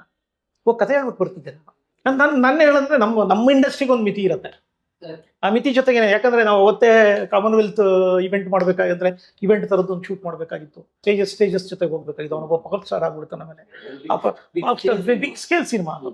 ಹಂಗಾಗಿ ಎಲ್ಲರೂ ಕೇಳೋರು ಸ್ಕೇಲ್ ಬಗ್ಗೆ, ಕಥೆ ಎಲ್ಲರೂ ಇಷ್ಟ ಆಗೋದು ಸ್ಕೇಲ್ ಬಗ್ಗೆ ಹೌದು. ಯಾಕಂದ್ರೆ ಅಣ್ಣ ಅವತ್ತು ಈ ಶಿವಣ್ಣ ಅವರು Tamil Nadu state athlete bronze medalist. ತುಂಬಾ ಜನ ಗೊತ್ತಿಲ್ಲ. ಹೌದು, ಹರ್ಡಲ್ಸ್ ಆಡ್ತಿದ್ರು, ಹರ್ಡಲ್ಸ್ ಹೊಡ್ತಿದ್ರು. Is a sprinter actually. ಅಣ್ಣ ಬಹಳ ಚೆನ್ನಾಗಿ ಓಡ್ತಾರೆ. ರಾಕ್ಷಸ ಸಿನಿಮಾ ನೀವು ನೋಡಿ ಸುಮ್ಮನೆ. ಅಷ್ಟೊತ್ತಿಗಾಗ್ಲೇ ಅವರು ಮಿಡ್ಲ್ ಏಜ್ ಅಲ್ಲಿ ಇದ್ರು. ಬಟ್ ಚೇಸಿಂಗ್ ಅಲ್ಲಿ ಅವರು ಒಂದು ಮಾತು ಹೇಳೋರು ಫೈಟ್ ಮಾಸ್ಟರ್ಗೆ, ಕೆ ಡಿ ವೆಂಕಟೇಶ್ ಅಂತ ಫೈಟ್ ಮಾಸ್ಟರ್. ಹೌದು, ಕೆ ಡಿ ವೆಂಕಟೇಶ್ಗೆ ಒಂದು ಕೆಲಸ ಮಾಡೋಣ, ನೀನು 1 ಕಿಲೋಮೀಟರ್ ಇಂದ ಓಡು, 1.5 ಕಿಲೋಮೀಟರ್ ರೇಸು, ನಾನು 1.5 ಕಿಲೋಮೀಟರ್ ಓಡ್ತೀನಿ, ನೀನು 1/2 ಕಿಲೋಮೀಟರ್ ಇಂದ ಓಡು, ನೀನು ಮಧ್ಯದಿಂದ ಓಡು, ನಾನು ನಿನ್ನ ಓವರ್ಟೇಕ್ ಮಾಡ್ಕೊಂಡು ನಿಂತೇಳು. ಸೊ ಅಷ್ಟು ಕಾನ್ಫಿಡೆನ್ಸ್ ನನಗೆ ಆಗ್ಲಿಲ್ಲ ಸರ್. ಆಮೇಲೆ ಕಬಡ್ಡಿ ಮಾಡ್ಕೊಂಡೆ ನಾನು. ಹಂಗಾಗಿ ನನಗೆ ಕಬಡ್ಡಿ ಆಯ್ತು. ಕಬಡ್ಡಿ ಮಾಡ್ಬೇಕಾದ್ರೂ ನನಗೆ ನಮ್ಮಲ್ಲಿ ಏನಂದ್ರೆ ಭಾರತೀಯ ಚಿತ್ರರಂಗದ ಇಷ್ಟು ದೊಡ್ಡ ಮೇನ್ ಸ್ಟ್ರೀಮ್ ಸಿನಿಮಾದ ಉದಾಹರಣೆ, ಈ ಆರ್ಟ್ ಸಿನಿಮಾದವ್ರದ್ದು ಒಂಥರ ಪರ್ಫೆಕ್ಷನ್ ಲೆವೆಲ್ಗೆ ತುಡಿತಾ ಇರುತ್ತೆ. ಅವ್ರಿಗೆ ಇನ್ಫ್ರಾಸ್ಟ್ರಕ್ಚರು, ಆ ಥರದ್ದು ಬಡ್ಜೆಟ್ಟು, ಸಂಪನ್ಮೂಲಗಳು ಕೊರತೆ ಇರುತ್ತೆ. ನಾನು ಕಬಡ್ಡಿ ಮಾಡೋ ಸಂದರ್ಭದಲ್ಲಿ ನನಗೆ ಕಬಡ್ಡಿನೇ ಮಾಡಬೇಕು ಅಂತ ಯಾಕೆ ಅನ್ಸೋದು ಅಂದ್ರೆ, ನಾನು ಬೇಸಿಕಲಿ ಕಬಡ್ಡಿ ಪ್ಲೇಯರ್. ಪ್ರಕಾಶ್ ಜಾದ್ ಒಂದು ಸಿನಿಮಾ ಬಂದಿತ್ತು, ಅಜಯ್ ದೇವಗನ್ ಕಬಡ್ಡಿ ಆಡ್ತಾರೆ. ಇವ ಅಂತ ಒಂದು ಸಿನಿಮಾ ಬಂದಿತ್ತು, ಮಣಿರತ್ನಂ ಅವರು ಪ್ರಕಾಶ್ ಜಾ ಅವ್ರಿಗೆ ಏನು ಬೇಕಾದ್ರೆ ಶೂಟ್ ಮಾಡ್ಬೋದು. ಈ ದೇಶದ ಬಹಳ ದೊಡ್ಡ ನಿರ್ದೇಶಕರುಗಳು ಅವರು. ಅವ್ರಿಬ್ರು ಕಬಡ್ಡಿ ಹೆಂಗ್ ಶೂಟ್ ಮಾಡಿದ್ರು ಅಂದ್ರೆ ಅದನ್ನ ಹೇಳಕ್ಕಾಗಲ್ಲ ನಾನು. ಅರೆ ನಮ್ಮ ಅಸ್ಮಿತೆ ಅದು, ನಮ್ಮ ಸ್ಪೋರ್ಟ್ಸ್ ಅದು. ನಾವಿಷ್ಟೆಲ್ಲ ಇದ್ದು ನಾವಿಷ್ಟೆಲ್ಲ ದೊಡ್ಡ ಕ್ರಾಫ್ಟ್ಗಳು ಇದ್ದೀವಿ ಅಂತ ನಾವು ಹೇಳ್ಕೊಂಡು ನಾವು ಒಂದು ಸ್ಪೋರ್ಟ್ಸ್ನ ಪ್ರಾಮಾಣಿಕವಾಗಿ ನಾವು ತೆರೆ ಮೇಲೆ ತರಕ್ಕಾಗಲಿಲ್ಲ ಅನ್ನೋ ಕಾರಣಕ್ಕೋಸ್ಕರ ನಾನು ಕಬಡ್ಡಿ ಶುರು ಮಾಡಿದ್ದು ಸರ್. ಕಬಡ್ಡಿ ಶುರು ಮಾಡಿದಾಗ ನನಗೆ ಅದೊಂದು ಗರ್ವ ಇದೆ. ಇಡೀ ಭಾರತೀಯ ಚಿತ್ರರಂಗದಲ್ಲಿ ಮೊದಲನೇ ಸರಿ ಸ್ಪೋರ್ಟ್ಸ್ ತರ ತೋರಿಸಿದ್ ನಾವೇ. ಅಲ್ಲಿ ತನಕ ಎಲ್ಲವೂ ಸ್ಪೋರ್ಟ್ಸ್ನ ಕೊರಿಯೋಗ್ರಫಿ ಮಾಡೋರು ಅಥವಾ ಅದೇನೋ ಐಸ್ ಆಡ್ಸೋರು, ಲಗೋರಿ ಆಡ್ಸೋರು, ಒಂದು ಡಿಸಿಪ್ಲಿನ್ ಅಕಾಡೆಮಿಕ್ ಲೆವೆಲ್ ಅಲ್ಲಿ ತೋರಿಸಿದ್ದು ನಾವು. ಹಂಗಾಗಿ ಸ್ಪೋರ್ಟ್ಸ್ ಅಥಾರಿಟಿ ಆಫ್ ಇಂಡಿಯಾದ ಅಷ್ಟು ಜನ ಮಕ್ಕಳನ್ನ ಆ ಸರಿ ಟ್ರೈನ್ ಮಾಡ್ತಿದ್ರಲ್ಲ, 12 ಜನ, ಅಷ್ಟು ಜನ ಕ್ಯಾಸ್ಟ್ ಮಾಡಿದ್ದೆ. 40 ಜನ ನ್ಯಾಷನಲ್ ಲೆವೆಲ್ ಪ್ಲೇಯರ್ ಇದ್ರು, 4 ಜನ ಇಂಟರ್ನ್ಯಾಷನಲ್ ಲೆವೆಲ್ ಪ್ಲೇಯರ್ ಇದ್ರು. ಅಷ್ಟು ಜನ ಇನ್ವಾಲ್ವ್ ಆಗಿ ಆದಂತ ಸಿನಿಮಾ. ಅದ್ರ ಬಗ್ಗೆ ಗರ್ವ ಇದೆ. ಬಟ್ ನಮ್ಮಲ್ಲಿ ಏನಂದ್ರೆ ಅದು ಗೊತ್ತಾಗಲ್ಲ. ಅದು ಈಗ ನಮ್ಮಲ್ಲಿ ಮೊದಲುಗಳು ಇದೆಯಲ್ಲ, ಅದನ್ನ ನಾವೇ ಸರಿಯಾಗಿ ದಾಖಲಿಸ್ಕೊಳ್ಳಲ್ಲ. ನಮ್ಗಂಟಿರೋ ಶಾಪ ಸರ್. ಈಗ ಸಾರಂಗ ಮತ್ತೆ ಮಾಡಕ್ಕಾಗಲ್ಲ ಶಿವಣ್ಣ ಜೊತೆ. ನನ್ನ ಅಣ್ಣನಿಗೋಸ್ಕರ ಮಾಡಿದ ಸ್ಕ್ರಿಪ್ಟ್ ಅದು. ಅಣ್ಣ ಈಗ ಮಾಡೋ ಏಜ್ ಪರ್ಮಿಟ್ ಮಾಡೋದು ನನ್ಗೇನು ಅಂತ ಇಂಟ್ರೆಸ್ಟ್ ಇಲ್ಲ. ಅದು ನಾನು ಅವಾಗಲೇ ಕೇಳಿದೆ, ಭೀಮಾ ತೀರದ ಅಂತಃಕರಣೆ ಯಾಕೆ ಅಂತ. ಯಾಕೆ ಈ ಕಥೆ ನೀವು ಆಯ್ಕೆ ಮಾಡಿ? ಆಲ್ಬರ್ಟ್ ಕಾಮು ಒಂದ್ ಕಡೆ ಹೇಳ್ತಾನೆ, ನೋವು, ಹತಾಶೆ, ಗೊಂದಲ ಕೊಡೋ ಅನುಭವನ್ನ ಯಾವ ಮಹಾಕಾವ್ಯವೂ ಕೊಡೋದಿಲ್ಲ. ಸುಮ್ಮನೆ ನಾನು ಕರ್ನಾಟಕದ ಈಗ ನಮಗೆ ಪ್ರಜ್ಞೆ ಬಂದ್ಮೇಲೆ ನಾವು ಟ್ಯಾಬ್ಲೆಟ್ಗಳು ಅಥವಾ ಈ ಪತ್ರಿಕೆ ಈ ಥರದ್ದೆಲ್ಲ ಓದೋಕೆ ಶುರು ಮಾಡಿದ್ಮೇಲೆ ಅತ್ಯಂತ ನೋವು, ಹತಾಶೆ, ಗೊಂದಲ ಯಾರು ಬದುಕಲ್ಲಿ ಇರ್ಬೋದು, ಯಾರು ಅನ್ಸರ್ಟನಿಟಿನಲ್ಲಿ ಯಾರಿರ್ಬೋದು ಅಂತ, ಅಷ್ಟು ಅಭದ್ರತೆನಲ್ಲಿ, ಅಷ್ಟು ಅನ್ಸರ್ಟನಿಟಿ, ಕ್ಷಣಕ್ಕೂ ಬದುಕಿ ಜೀವಿಸಿ ಯಾರು ಸತ್ತಿರ್ಬೋದು ಅಂತ ಅನಿಸಿದಾಗ ನನಗೆ ಕಾಡೋದು ಒಂದೇ ಇದದು ಭೀಮಾ ತೀರದ ಏನದು ಆ ಉಳಿಗಮಾನ್ಯ ಪದ್ಧತಿ, ಏನದು ಫ್ಯೂಡಲ್ ಸೊಸೈಟಿ ಇದೆಯಲ್ಲ, ಅದು ಹುಟ್ಟಾಕದಂತ ಭದ್ರತೆ, ಅನ್ಸರ್ಟನಿಟಿ. ಅಂದ್ರೆ ಇದು ಮೊದಲಿಂದಲೂ ಇದೆ ಈ ಕಾಡುವಿಕೆ. ನನಗೆ ಚಂದ್ರಪ್ಪ ಕಾಡ್ತಾನೆ ಅವಾಗ. ಯಾಕೆ ಅಂತ ಗೊತ್ತಿಲ್ಲ ನನಗೆ. ಕೇಶಪ್ಪ ಕಾಡ್ತಾನೆ, ಚಂದ್ರಪ್ಪ ಹರಿಜನ್ ಕಾಡ್ತಾನೆ. ತುಂಬಾ ಸರಿ ಆ ಥರದ್ದು ಎಕ್ಸ್ಪೀರಿಯನ್ಸ್ಗಳು. ನಾವು ಯಾರ ನೆಲೆಗೋಸ್ಕರ ಹೋರಾಟ ಮಾಡ್ತಿರ್ತೀವೋ ಆ ನೆಲೆ ಕುಸ್ತೋಗುತ್ತೆ. ಅವಾಗ ನಿಮ್ಗೆ ವಾಟ್ ನೆಕ್ಸ್ಟ್, ನಿಮ್ಗೆ ನೀವೇನ್ ಮಾಡಕ್ ಹೋಗ್ತೀರಿ? ನಿಮ್ಗೆ ಯಾವ್ದು ಮೂಲ ಯಾರಿಗೋಸ್ಕರ ಹೋರಾಟ ಮಾಡ್ತಿರ್ತೀವೋ ಅವ್ರು ಇರಲ್ಲ ಸರ್ ನಿಮ್ ಜೊತೆಗೆ. ಆ ಕ್ಷಣ ನೀವಲ್ಲಿ ಏನು ಇರಲ್ಲ ನಿಮ್ಗೆ. ಅದು ಶಿಖರ ಸೂರ್ಯದಲ್ಲಿ ಒಂದು ಸೀನ್ ಇದೆ. ಶಿಖರ ಸೂರ್ಯ ಚಂದ್ರಶೇಖರ್ ಕಂಬಾರದು. ಆ ಟ್ರೈಬಲ್ ಒಬ್ಬ ಇರ್ತಾನೆ, ಅವನು ಶಿಖರ ಸೂರ್ಯನಿಗೆ ಬಹಳ ಹೆಲ್ಪ್ ಮಾಡಿರ್ತಾನೆ. ಅವನಿಗೆ ಗೊತ್ತಾಗತ್ತೆ ಇವನು ನನಗಿಂತ ಜಾಸ್ತಿ ಮೈಲೇಜ್ ತಗೊಳ್ತಿರ್ತಾನೆ ಅಲ್ಲ, ಅದು ಏನದು ಆ ಲೀಡರ್ಶಿಪ್ ಒಂದು ಟೆಂಡೆನ್ಸಿ ಇದು. ಯಾರು ಅವ್ರಿಗೋಸ್ಕರ ಕೆಲಸ ಮಾಡ್ಕೊಡ್ತಿರ್ತಾರೋ ಅವ್ರನ್ನ ಫಸ್ಟ್ ಚಾಪ್ ಮಾಡಬೇಕು. ಇಟ್ಸ್ ಅ ಟೆಂಡೆನ್ಸಿ ಅದು. ಅಥವಾ ಯಾರು ಕೆಲಸ ಮುಗಿದ ಮೇಲೆ ಅಷ್ಟೇ ಅದು ಅದೊಂಥರದ್ದು ಕೆಲಸ ಮುಗಿತಾ ಅದು ಕಾಡುವಂಥದ್ದು. ಶಿಖರ ಸೂರ್ಯದು ಓದಾದ್ಮೇಲೆ ನನಗೆ ಇನ್ನೂ ಹೆಚ್ಚು ಇದು ಜಾಸ್ತಿ ಕಾಡಕ್ಕೆ ಶುರುವಾಗೋಲ್ಲ. ಶಿಖರ ಸೂರ್ಯ ಓದಾದ್ಮೇಲೆ ಚಂದಪ್ಪ ಜಾಸ್ತಿ ಕಾಡಕ್ಕೆ ಶುರುವಾದ. ಅದು ಯಾಕೆ ಅಂತ ಗೊತ್ತಿಲ್ಲ. ನನ್ನ ಹತ್ರ ಈಗ ಒಂದಷ್ಟು ಕಥೆಗಳಿದೆ ಸರ್, ನಾನು ಅದು ಹೇಳಕ್ ಹೋಗಲ್ಲ. ಯಾಕಂದ್ರೆ ಈಗ ನಾನು ಒಂದ್ಸರಿ ಒಂದು ರೈಟ್ಸ್ ತಗೊಂಡ್ಬಿಟ್ಟೆ. 3 ಜನ ಬಹಳ ಬೇಗ ನಾನು ರೈಟ್ಸ್ ತಗೊಂಡು ನಮ್ಗೆ ಮಾಡೋಕ್ಕಾಗಲ್ಲ ಅನ್ನೋಕ್ ಮುಂಚೆನೆ ಅದು ರೈಟ್ಸ್ ತಗೊಂಡ್ರು. ಕನ್ನಡದಲ್ಲಿ ಒಂದು ಕೊರತೆ ಇದೆ, ಕಥೆಗಳನ್ನ ಹುಡ್ಕೋದು. ಆಮೇಲೆ ನಮ್ಮಲ್ಲಿ ಸಿಕ್ಕಾಪಟ್ಟೆ ಒಳ್ಳೊಳ್ಳೆ ಕಥೆಗಳಿವೆ. ಸ್ಕ್ರೀನ್ಗೆ ಹೆಂಗ್ ಮಾಡಬೇಕು ಅನ್ನೋದು ಅದೊಂದು ಅದು ನಿಮ್ದೊಂದು ಕೃಷಿ ಅಷ್ಟೇ. ನನಗೆ ಹೆಂಗ್ ಸಾಧ್ಯ ಆಯ್ತು ಅಂದ್ರೆ, ನಾನು ಸಿನಿಮಾ ಪರಿಸರದಿಂದ ಬೆಳೆದಾಗಿ ನನಗೆ ರಂಗಭೂಮಿ ಮತ್ತೆ ನಾನು ಬೆಳೆದು ಬಂದಂತ ದಾರಿಯಿಂದ ನಾನು ಪಡ್ಕೊಂಡಿರೋ ಅದೊಂದು ಏನದು ಅದು ಶಿಸ್ತದು. ನನಗೆ ಪ್ರೊಡ್ಯೂಸರ್ಸ್ ಬಂದಾಗ ಅಷ್ಟೇ ಮಾತಾಡ್ತೀನಿ ಸರ್. ತುಂಬಾ ರೋಚಕವಾದಂತಹ ಕಥೆ ಅದು. ಹ್ಮ್. Actually, ಅದನ್ನ ಸಿನಿಮಾಗೆ ಘನರೋಚಕ, ಪರಿರೋಚಕ. ಸಿನಿಮಾ ಚೌಕಟ್ಟಿಗೆ ಸ್ಕ್ರೀನ್ಗೆ ತರುವಾಗ ಬಹಳಷ್ಟು ಚಾಲೆಂಜ್, ಸಿದ್ಧತೆಗಳು ಬೇಕು. ಸಿಕ್ಕಾಪಟ್ಟೆ ಚೆನ್ನಾಗಿ. ವಿಜುವಲ್ ಮೀಡಿಯಾ ಇದೆಯಲ್ಲ, ವಿಜುವಲ್ ಮೀಡಿಯಾಗೆ ಅದನ್ನ ತರೋದೇ ಬಹಳ ಚಾಲೆಂಜ್. ಈ ಹಿಂದೆ ಒಂದು ಸಿನಿಮಾ ಬಂದಿದೆ, ನಾನು ಅದಕ್ಕಾಗಿ ಈ ಪ್ರಶ್ನೆ ಕೇಳಿದೆ. ಸಿನಿಮಾ ಅಷ್ಟು ಗಾಢವಾಗಿ ಪ್ರೇಕ್ಷಕರ ಒಳಕ್ಕೆ ಇಳಿಲಿಲ್ಲ, ಅಂದ್ರೆ ಗೊತ್ತಿಲ್ಲ ಅದು ಎಕ್ಸಿಕ್ಯೂಷನ್ ಅಲ್ಲಿ ಆಗಿರೋದು.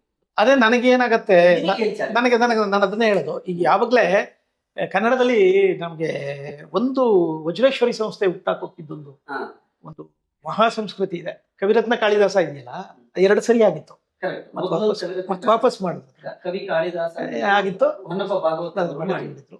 ಮತ್ತೆ ಮಾಡಿದ್ರು. ಅಣ್ಣವ್ರು ಮಾಡಿದ ಸಿನಿಮಾ ನಿಲ್ಸ್ಕೊಳ್ಳೋದು. ನಾನು ಅದನ್ನೇ ಹೇಳೋದು ನಿಮ್ಗೆ. ಮತ್ತೆ ಭಕ್ತ ಗೋರ ಕುಂಬಾರ ಅಂತೇನೋ ಆಗಿತ್ತು, ಇದಾಗಿತ್ತು. ಮತ್ತೆ ಭಕ್ತ ಕುಂಬಾರ ಆಗಿತ್ತು.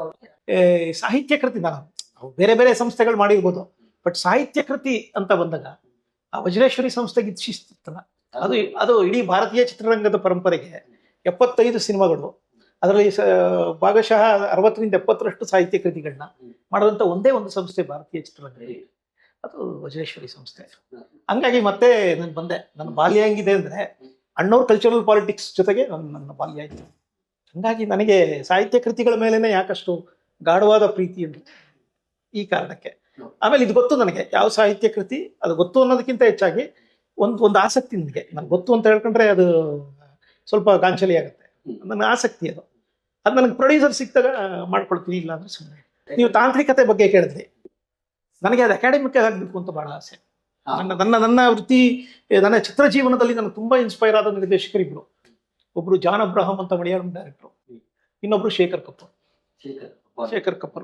ಅವ್ರು ಇಬ್ಬರು ನಿರ್ದೇಶಕರಿಂದ ನಾನು ನನ್ನ ಸಿನಿಮಾ ಐಡಿಯಾಲಜಿ ಕಲ್ತಿದ್ದವರಿಂದ. ಸಿನಿಮಾ ಎಲ್ಲರೂ ಮಾಡ್ತಾರೆ, ಸಿನಿಮಾ ಐಡಿಯಾಲಜಿ ಜೊತೆಗೆ ಸಿನಿಮಾ ಮಾಡಬೇಕು ಅನ್ನೋದಿದೆಯಲ್ಲ, ಅದು ಎರಡು. ಒಂದು ಜಾನ್ ಅಬ್ರಹಂ ಏನಂದ್ರೆ ಅಲ್ಲಿದ ಮಲಯಾಳಂನ ನಿರ್ದೇಶಕರು, ಅಮ್ಮ ಹರಿಯನ್ನ ಥರದ ಸಿನಿಮಾ ಮಾಡಿದ್ರು. ಆ ಪರಿಸರದಲ್ಲಿ ಏನ್ ಸಿಗತ್ತೆ ಅದನ್ನ ನಮ್ಮ ಕೇರಮಯ್ಯ ಅವರು ಬಹಳ ಫ್ರೆಂಡ್ ಅವರು ಕೊಚ್ಚಿಯಿಂದ ಮಂಗಳೂರು ಕುಡ್ಲಾ ಹುಡ್ಕೊಂಡು ಬರ್ತಿದ್ರು. ಅದು ನನಗೆ ಕೇರಮಯ್ಯ ಅವರಿಂದ ಕಲ್ತ್ಕೊಂಡಿದ್ದೆ. ಅವ್ರ ಪರಿಚಯ ನನಗೆ ಹಿಂಗಾಯ್ತು ಅಂದ್ರೆ ರಾಮಯ್ಯ ಅವ್ರ ಮೂಲಕ ಆಗಿದ್ದು. ಶೇಖರ್ ಕಪೂರ್ ನನಗೆ ಇದರಿಂದಲೇ, ಮಾಸೂಮಿಂದಲೇ ಶೇಖರ್ ಕಪೂರ್ನ ಪ್ರೆಸೆಂಟೇಷನ್ ಬಹಳ ಇಷ್ಟ ನನಗೆ. ಬ್ಯಾಂಡೆಡ್ ಕ್ವೀನ್ ನನಗೆ ಸಿಕ್ಕಾಬಟ್ಟೆ ಕಾಡುತ್ತೆ. ನನಗೆ ಬ್ಯಾಂಡೆಡ್ ಕ್ವೀನ್ ಎಷ್ಟು ಚೆನ್ನಾಗಿ ಕಾಡುತ್ತೆ ಅಂದ್ರೆ ಆ ಪ್ಯಾಟರ್ನ್, ಅದು ಅಶೋಕ್ ಮೆಹ್ತಾ ಫೋಟೋಗ್ರಫಿ. ಹಂಗಾಗಿ ನಾನು ಈ ಸರಿ ಇದು ನನ್ನ ಎಲ್ಲ ನನಗೆ ಅಕಾಡೆಮಿಕ್ ಫೋಟೋಗ್ರಾಫರ್ಸೇ ಬೇಕು, ಎಕ್ಸ್ಪೀರಿಯನ್ಸ್ ಫೋಟೋಗ್ರಾಫರ್ಸೇ ಬೇಕು, ಆ ಥರದ್ದಿಲ್ಲ. ಈ ಸಿನಿಮಾಗೆ ನಾನು ಅಕಾಡೆಮಿಕ್ ಫೋಟೋಗ್ರಫರ್ ಈ ಫ್ರಮ್ ನಮ್ಮ ಬೆಂಗಳೂರು SJP ಇನ್ಸ್ಟಿಟ್ಯೂಟ್ ಸ್ಟೂಡೆಂಟ್ ನಮ್ಮ KS ಚಂದ್ರಶೇಖರ್, ಶಿಸ್ತುಬದ್ಧವಾಗಿ ಈ ಸಿನಿಮಾಟೋಗ್ರಫಿ ಕಲ್ತವ್ರು. ಹಾಗಾಗಿ ನಾನು ಈ ಸರಿ ಅವ್ರ ಜೊತೆಗೆ ಹೋಗ್ತಾ ಇದ್ದೀನಿ. ನಿಮ್ಮ ಸಿನಿಮಾಗಳಲ್ಲಿ ಟೆಕ್ನಿಕಲ್ ಆಸ್ಪೆಕ್ಟ್ಸ್ ಅಂತ ನೋಡಿದಾಗ ಟೆಕ್ನಿಷಿಯನ್ಸ್ ತುಂಬಾ ಅಳೆದು ತೂಗಿ ತಗೊಂಡಿರ್ತೀರ. ನನಗೆ ಅದೊಂದಿದೆ, ನನಗೆ ಯಾರು ಸಿಕ್ಕಿದ್ರೆ ಅವ್ರನ್ನ, ನನಗೆ ನವೀನ್ ಇರಲ್ಲ, ನವೀನ್ ನಮ್ಮ ಸಿನಿಮಾಟೋಗ್ರಫರು, ಮಫ್ತಿ ನವೀನ್, ನನಗೆ ಹೆಂಗ್ ಬೇಕು ಸಿನಿಮಾಟೋಗ್ರಫರ್ ಬೇಸಿಕಲಿ ಸ್ಟಿಲ್ ಫೋಟೋಗ್ರಫರ್. ನನ್ನ ಸಾಧ್ಯತೆಗಳಿಗೆ ಸಿನಿಮಾಟೋಗ್ರಫರ್ ಮಾಡ್ಕೊಂಡಿದ್ದು. ಅಂದ್ರೆ ನನಗೆ ಹಿಂಗ್ ಬೇಕು ಅಂತ ಒಂದಷ್ಟು ನಿಲ್ಲಿಸಿ, ಎಸ್ಪೆಷಲಿ MGM ಒಂದು ಡಾಕ್ಯುಮೆಂಟರಿ ಫಿಲ್ಮ್ ಇತ್ತು, ಕಾಸ್ಟೆ ಟ್ರಯಾಲಜಿ ಅಂತ 3 ಸಿನಿಮಾ ಮಾಡಿದ್ರು. ಅದನ್ನು ತೋರಿಸಿ ಅದು ಮೈನಿಂಗ್ಸ್, ಈ ಥರ್ಡ್ ವರ್ಲ್ಡ್ ನೇಷನ್ಸ್ ಅಲ್ಲಿ ಏನೇನೋ ಇದಾಗ್ತವೆ, ಏನೇನೋ ಅವ್ರು ಬರಲಾಗಿ ಏನೇನಾಯ್ತು ಅನ್ನೋದ್ರ ಮೇಲೆ ಆಗಿದ್ದು. ಏನು ಈ KGF ಏನ್ ಬಂತು, ಮಫ್ತಿ ಏನ್ ಬಂತು, ಅದೆಲ್ಲವೂ ಆ ಸಿನಿಮಾದ. ನಾ ಇವನ್ನ ತೋರಿಸಿ ಹೆಂಗ್ ಇಟ್ಕೊಂಡಿದ್ದೀನಿ, ಯಾರು ನವೀನನ್ನ. ಅದನ್ನೊಂದು 30 ಸರಿ 40 ಸರಿ ನೋಡಿ ತೋರಿಸಿರ್ಬೇಕು. ಕಬೀರ ಮುಗಿದು ಹೊರಗಡೆ ಹೋದ ತಕ್ಷಣನೇ ಅವ್ರು ಮಫ್ತಿಗೆ ಹೋದ್ರು. ಯಾರು ಮಫ್ತಿಗೆ ಹೋದ ತಕ್ಷಣ ಅವ್ರು KGF ಹೋದ್ರು. ಯಾಕಂದ್ರೆ ಆ ವಿಜುವಲ್ ಇಂಪ್ಯಾಕ್ಟ್ ಹಂಗಿತ್ತು. ಇವ್ರು ಮಫ್ತಿ ಮುಗಿಸ್ಕೊಂಡು ಬರ್ತಿದಂಗೆ ಅವ್ರು KGF ಶುರು. ಅದ್ರ ಮೂಲ ಯಾವುದು ಅಂದ್ರೆ ಕಾಸ್ಟೆ ಟ್ರಯಾಲಜಿ ಸಿನಿಮಾ. ನನಗೆ ಹೆಂಗ್ ಬೇಕೋ ಸಿನಿಮಾಟೋಗ್ರಾಫರ್ಗಳನ್ನ ನನಗೆ ಅದೊಂದು ಎಡಿಟರ್, ನನಗೆ ಬೇಕಾದ ಎಡಿಟರ್ ಗುರುತಿಸ್ಕೊಳ್ತೀನಿ ನಾನು. ಆಕ್ಟರ್ಗಳು ನನಗೆ ಯಾರು ತುಂಬಾ ಚೆನ್ನಾಗಿ ಅವ್ನು ಬಾಡಿ ಲ್ಯಾಂಗ್ವೇಜ್ ಇದ್ರೆ, ಸಿನ್ಸಿಯರ್ ಆಗಿದ್ದೆ, ನನ್ನ ಸಿನಿಮಾಗೆ ಹೆಂಗ್ ಬಳಸ್ಕೋಬೇಕು ಅಥವಾ ಹೆಂಗ್ ಮಾಡ್ಬೇಕು ಅನ್ನೋದೊಂದು, ಅದು ನನಗೆ ರಂಗಭೂಮಿ ಕಲ್ಸ್ಕೊಟ್ಟಿರೋ ಒಂದು ಇದು ಸರ್. ಭಾವನಾ ಬೆಳಗೆರೆ ಅವರು ಕೂಡ ಈ ಸಿನಿಮಾದ ಒಂದು ಭಾಗ. ಅಂದ್ರೆ ಅವರ ತಂದೆಯವರ ಕಥೆಯನ್ನ, ಅಂದ್ರೆ ಅವರು ಬರೆದಂತಹ ಭೀಮಾ ತೀರದ ಹಂತಕರ ಪುಸ್ತಕವನ್ನು ನೀವು ಸಿನಿಮಾ ಮಾಡ್ತಿದ್ದೀರಿ. ಒಬ್ಬ ನಟಿಯಾಗಿ ಅವರ ಪುತ್ರಿಯನ್ನ ನೀವು ಸಿನಿಮಾದ ಒಳಕ್ಕೆ ನನಗೆ ನಟಿ ಅನ್ನೋದಕ್ಕಿಂತ ನಿರೂಪಕಿ, ಅಲ್ಲಿ ರವಿ ಬೆಳಗೆರೆ ಅವ್ರ ನಿರೂಪಕ. ಇಡೀ ಘಟನಾವಳಿಗಳನ್ನ ಆಕ್ಚುಲಿ ಅದು ಅಲ್ಲಿ ಒಳಗೆ ಏನ್ ನಡೀತಿತ್ತು ಏನ್ ನಡೀತಿರ್ಲಿಲ್ಲ ಅದು ಮುಖ್ಯವಾಹಿನಿ ಜಗತ್ತಿಗೆ ಗೊತ್ತೇ ಆಗ್ತಿರ್ಲಿಲ್ಲ. ಅದನ್ನ ಹೋಗಿ ನಾನು ತುಂಬಾ ಸರಿ ಹೇಳ್ತೀನಿ, ಅಲ್ಲೊಂದು ಘಟನಾವಳಿ ನಡೀತು, ನಾವು ನೋಡಿದ್ವಿ, ಇವರು ನೋಡಿದ್ರು ಎಲ್ಲ. ಅದನ್ನ ಫಸ್ಟ್ ಅಲ್ಲಿಗೆ ಒಳಗಡೆ ಪ್ರವೇಶ ಮಾಡಿದವ್ರು ಯಾರು? ತುಂಬಾ ಜನ ಹೇಳ್ತಾರೆ ಅವ್ರದೊಂದು ಇನ್ಸಿಡೆಂಟ್ ಇತ್ತು, ನಮ್ದು ಒಂದು ಇನ್ಸಿಡೆಂಟ್ ಇತ್ತು, ನಾವೇನೋ ಮಾಡ್ಕೊಂಡ್ವಿ, ಇವರೇನೋ. ಮೊದಲು ಪ್ರಾಮಾಣಿಕವಾಗಿ ಆ ಜಾಗಕ್ಕೆ ಒಳಗೆ ಪ್ರವೇಶ ಪಡ್ಕೊಂಡವರು ರವಿ ಬೆಳಗೆರೆ ಅವರು. ಯಾವುದೇ ಮೂಲದಿಂದ ಬಂದಿರಲಿ, ಯಾವುದೇ ಸಿದ್ಧಾಂತವಾಗಿರ್ಲಿ, ಸತ್ಯ ಸತ್ಯನೇ. ಅದನ್ನ ಒಪ್ಕೋಬೇಕದು. ಆ ಗುಣಕ್ಕೆ ಮತ್ಸರ ಇರಬಾರ್ದು ಯಾವಾಗಲೂ. ನಾವಿಲ್ಲಿ ಮಾಡ್ಬೇಕಾಗಿರೋದು ಯಾವುದು ಅಂದ್ರೆ, ಎಗೈನ್ ಮುಜೇಶ್ವರಿ ಶಿಸ್ತು. ನಾವು ಒಂದು ಸಿನಿಮಾ ಹೋಗ್ಬೇಕಾದ್ರೆ ಫಸ್ಟ್ ಅದ್ರ ರೈಟರ್ಗೆ ನಾವು ಅದು ಕನ್ನಡದ ಅಸ್ಮಿತೆ ಅಥವಾ ಕನ್ನಡದ ಸಂಸ್ಕೃತಿ ಅಂತ ಬಿಂಬಿಸ್ಕೊಂಡು ಬಂದಿರುವಂಥದ್ದು ಅದು ಅಣ್ಣವ್ರ ಸಂಸ್ಥೆಯಿಂದ ಆಗಿತ್ತು. ಅದನ್ನ ನಾವು ಪಾಲಿಸ್ಕೋಬೇಕಷ್ಟೇ. ಹಂಗಾಗಿ ಅದನ್ನು ಶ್ರದ್ಧೆಯಿಂದ ಮಾಡ್ತಿದ್ದೀವಿ. ಮೊದಲು ರವಿ ಬೆಳಗೆರೆ ಅವ್ರ ಹತ್ರ ಹೋಗಿ ಅವ್ರ ಕೃತಿದ ಹಕ್ಕು ಪಡ್ಕೊಂಡು ಸಿನಿಮಾ ಮಾಡೋದು ಅಂತ ಆಯ್ತು. ಪ್ರೊಡ್ಯೂಸರ್ ನನಗೊಂದು ಮಾತು ಹೇಳಿದ್ರು, ಅದ್ರಲ್ಲಿ ಅವ್ರಿಗೊಂದು ಕ್ಯಾರೆಕ್ಟರ್ ಇದೆಯಂತೆ ಅಂತ. ಅದು ಬಿಟ್ಕೊಡ್ತೀರೋ ಅಂತ. ಇಲ್ಲ, ಇಟ್ಕೊಳ್ತೀನಿ ಅಂತಂದೆ. ಮತ್ತೆ ಆ ಪಾತ್ರ ಮಾಡೋದು ಯಾರು ಅಂತ. ಇನ್ಯಾರು ಹೇಳಿದ್ರು ಕಿಟ್ಟಿ ಮಾಡ್ಲಿ ಅದು ಅಂತ. ಅವ್ರು ಯಾರೋ ಇನ್ನೊಬ್ರು ಮಾಡ್ಲಿ, ಇಲ್ಲ ಅವ್ರಂಗೆ ಒಬ್ರು ಇದ್ದಾರೆ ಅಂತ. ನಾನು ಹೇಳ್ದೆ, ಇಲ್ಲ ಯಾರಂಗೂ ಬೇಡ, ಭಾವನೆ ಮಾಡ್ಲಿ ಅಂತ.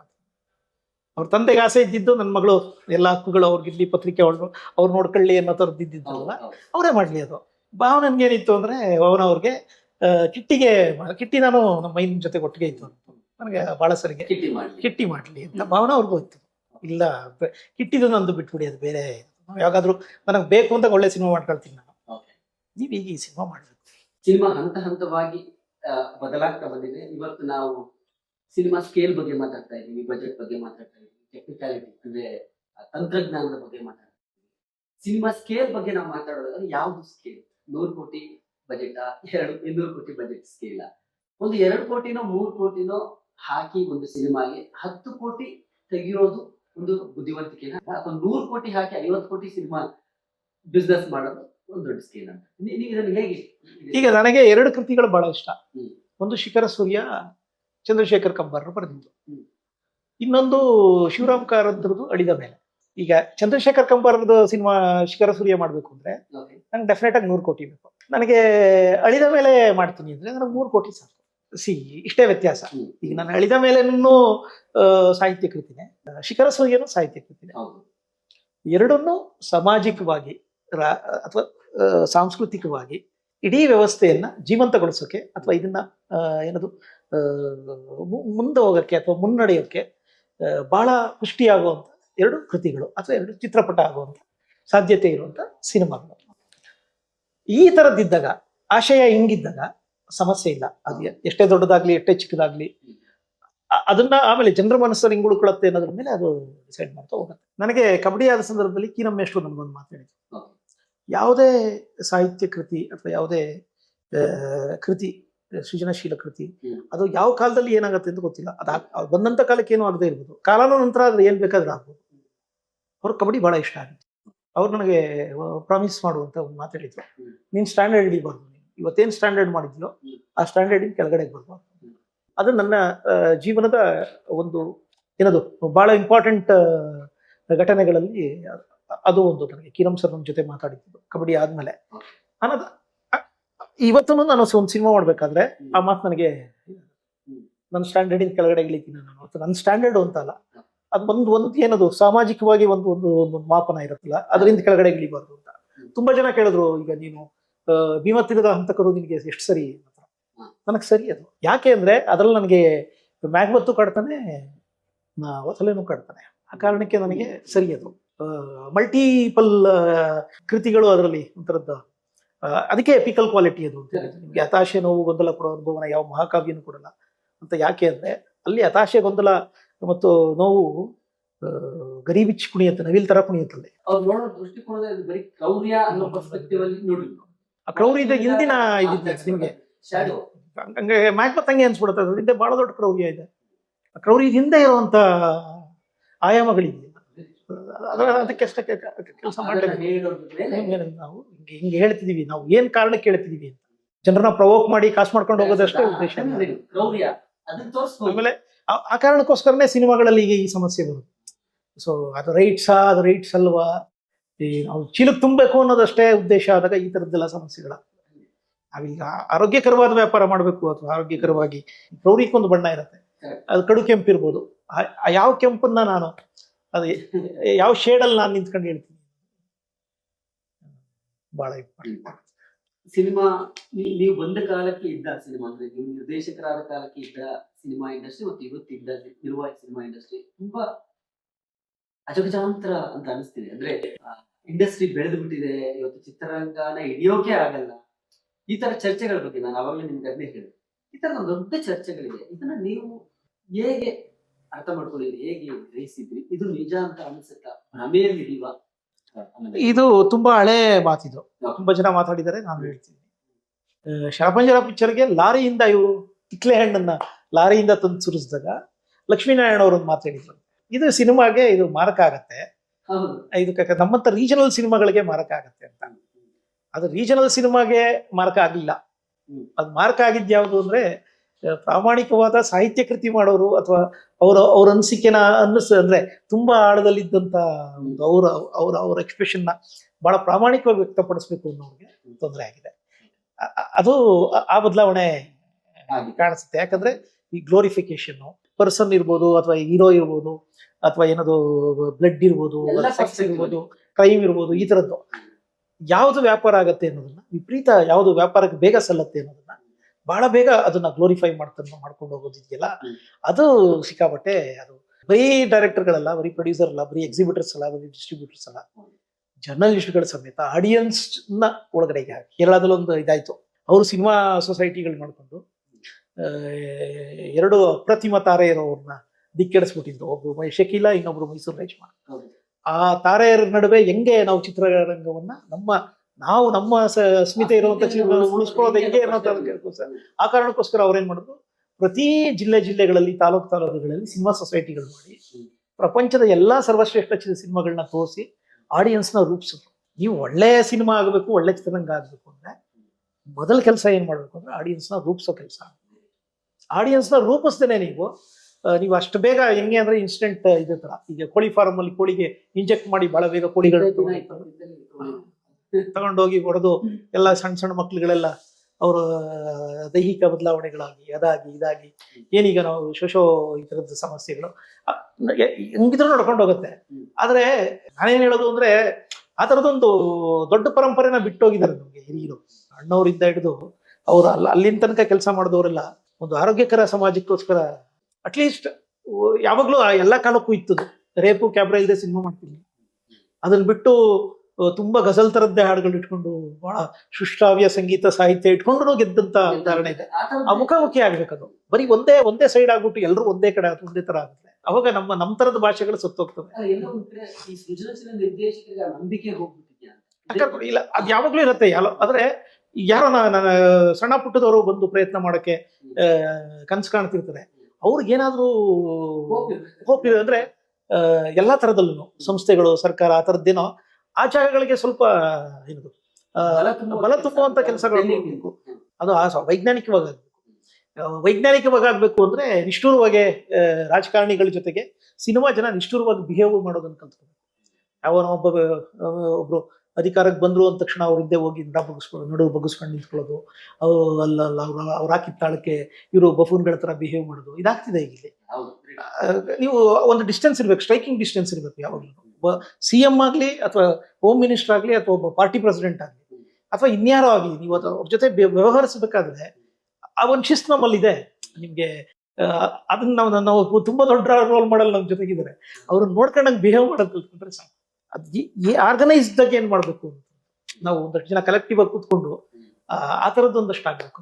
ಅದು ಹೆಂಗಾಗ್ಬೇಕು ಅಂದ್ರೆ, ನಮ್ಮಲ್ಲೊಂದು ಕೆಟ್ಟ ಸಂಸ್ಕೃತಿ ಇದೆ. ಅದು ತಮಿಳಲ್ಲಿ ಮಲಯಾಳಮಲ್ಲಿ ಕಾಣಲ್ಲ, ಅದು ಅಥವಾ ತೆಲುಗುನಲ್ಲೂ ಕಾಣಲ್ಲ. ನಮ್ಮಲ್ಲಿ ಕಾಣಿಸುತ್ತೆ. ಈಗ ನಾವೇನೋ ಒಂದು ಒಳ್ಳೆ ಕೆಲಸ ಮಾಡಿದ್ರೆ ಅದಕ್ಕೇನ್ ಸಲ್ಲಬೇಕು ಅದನ್ನ ಸಲ್ಲಿಸಬಾರ್ದು ಅಂತ ಒದ್ದಾಡ್ತೀರ. ಅದು ನನಗೆ ವೈಯಕ್ತಿಕವಾಗಿ ಆಗಿದೆ. ನನಗೆ ಕಬೀರ ಸಂದರ್ಭದಲ್ಲಿ ನಾನು ಅದನ್ನ ಅನುಭವಿಸಿದ್ದೆ.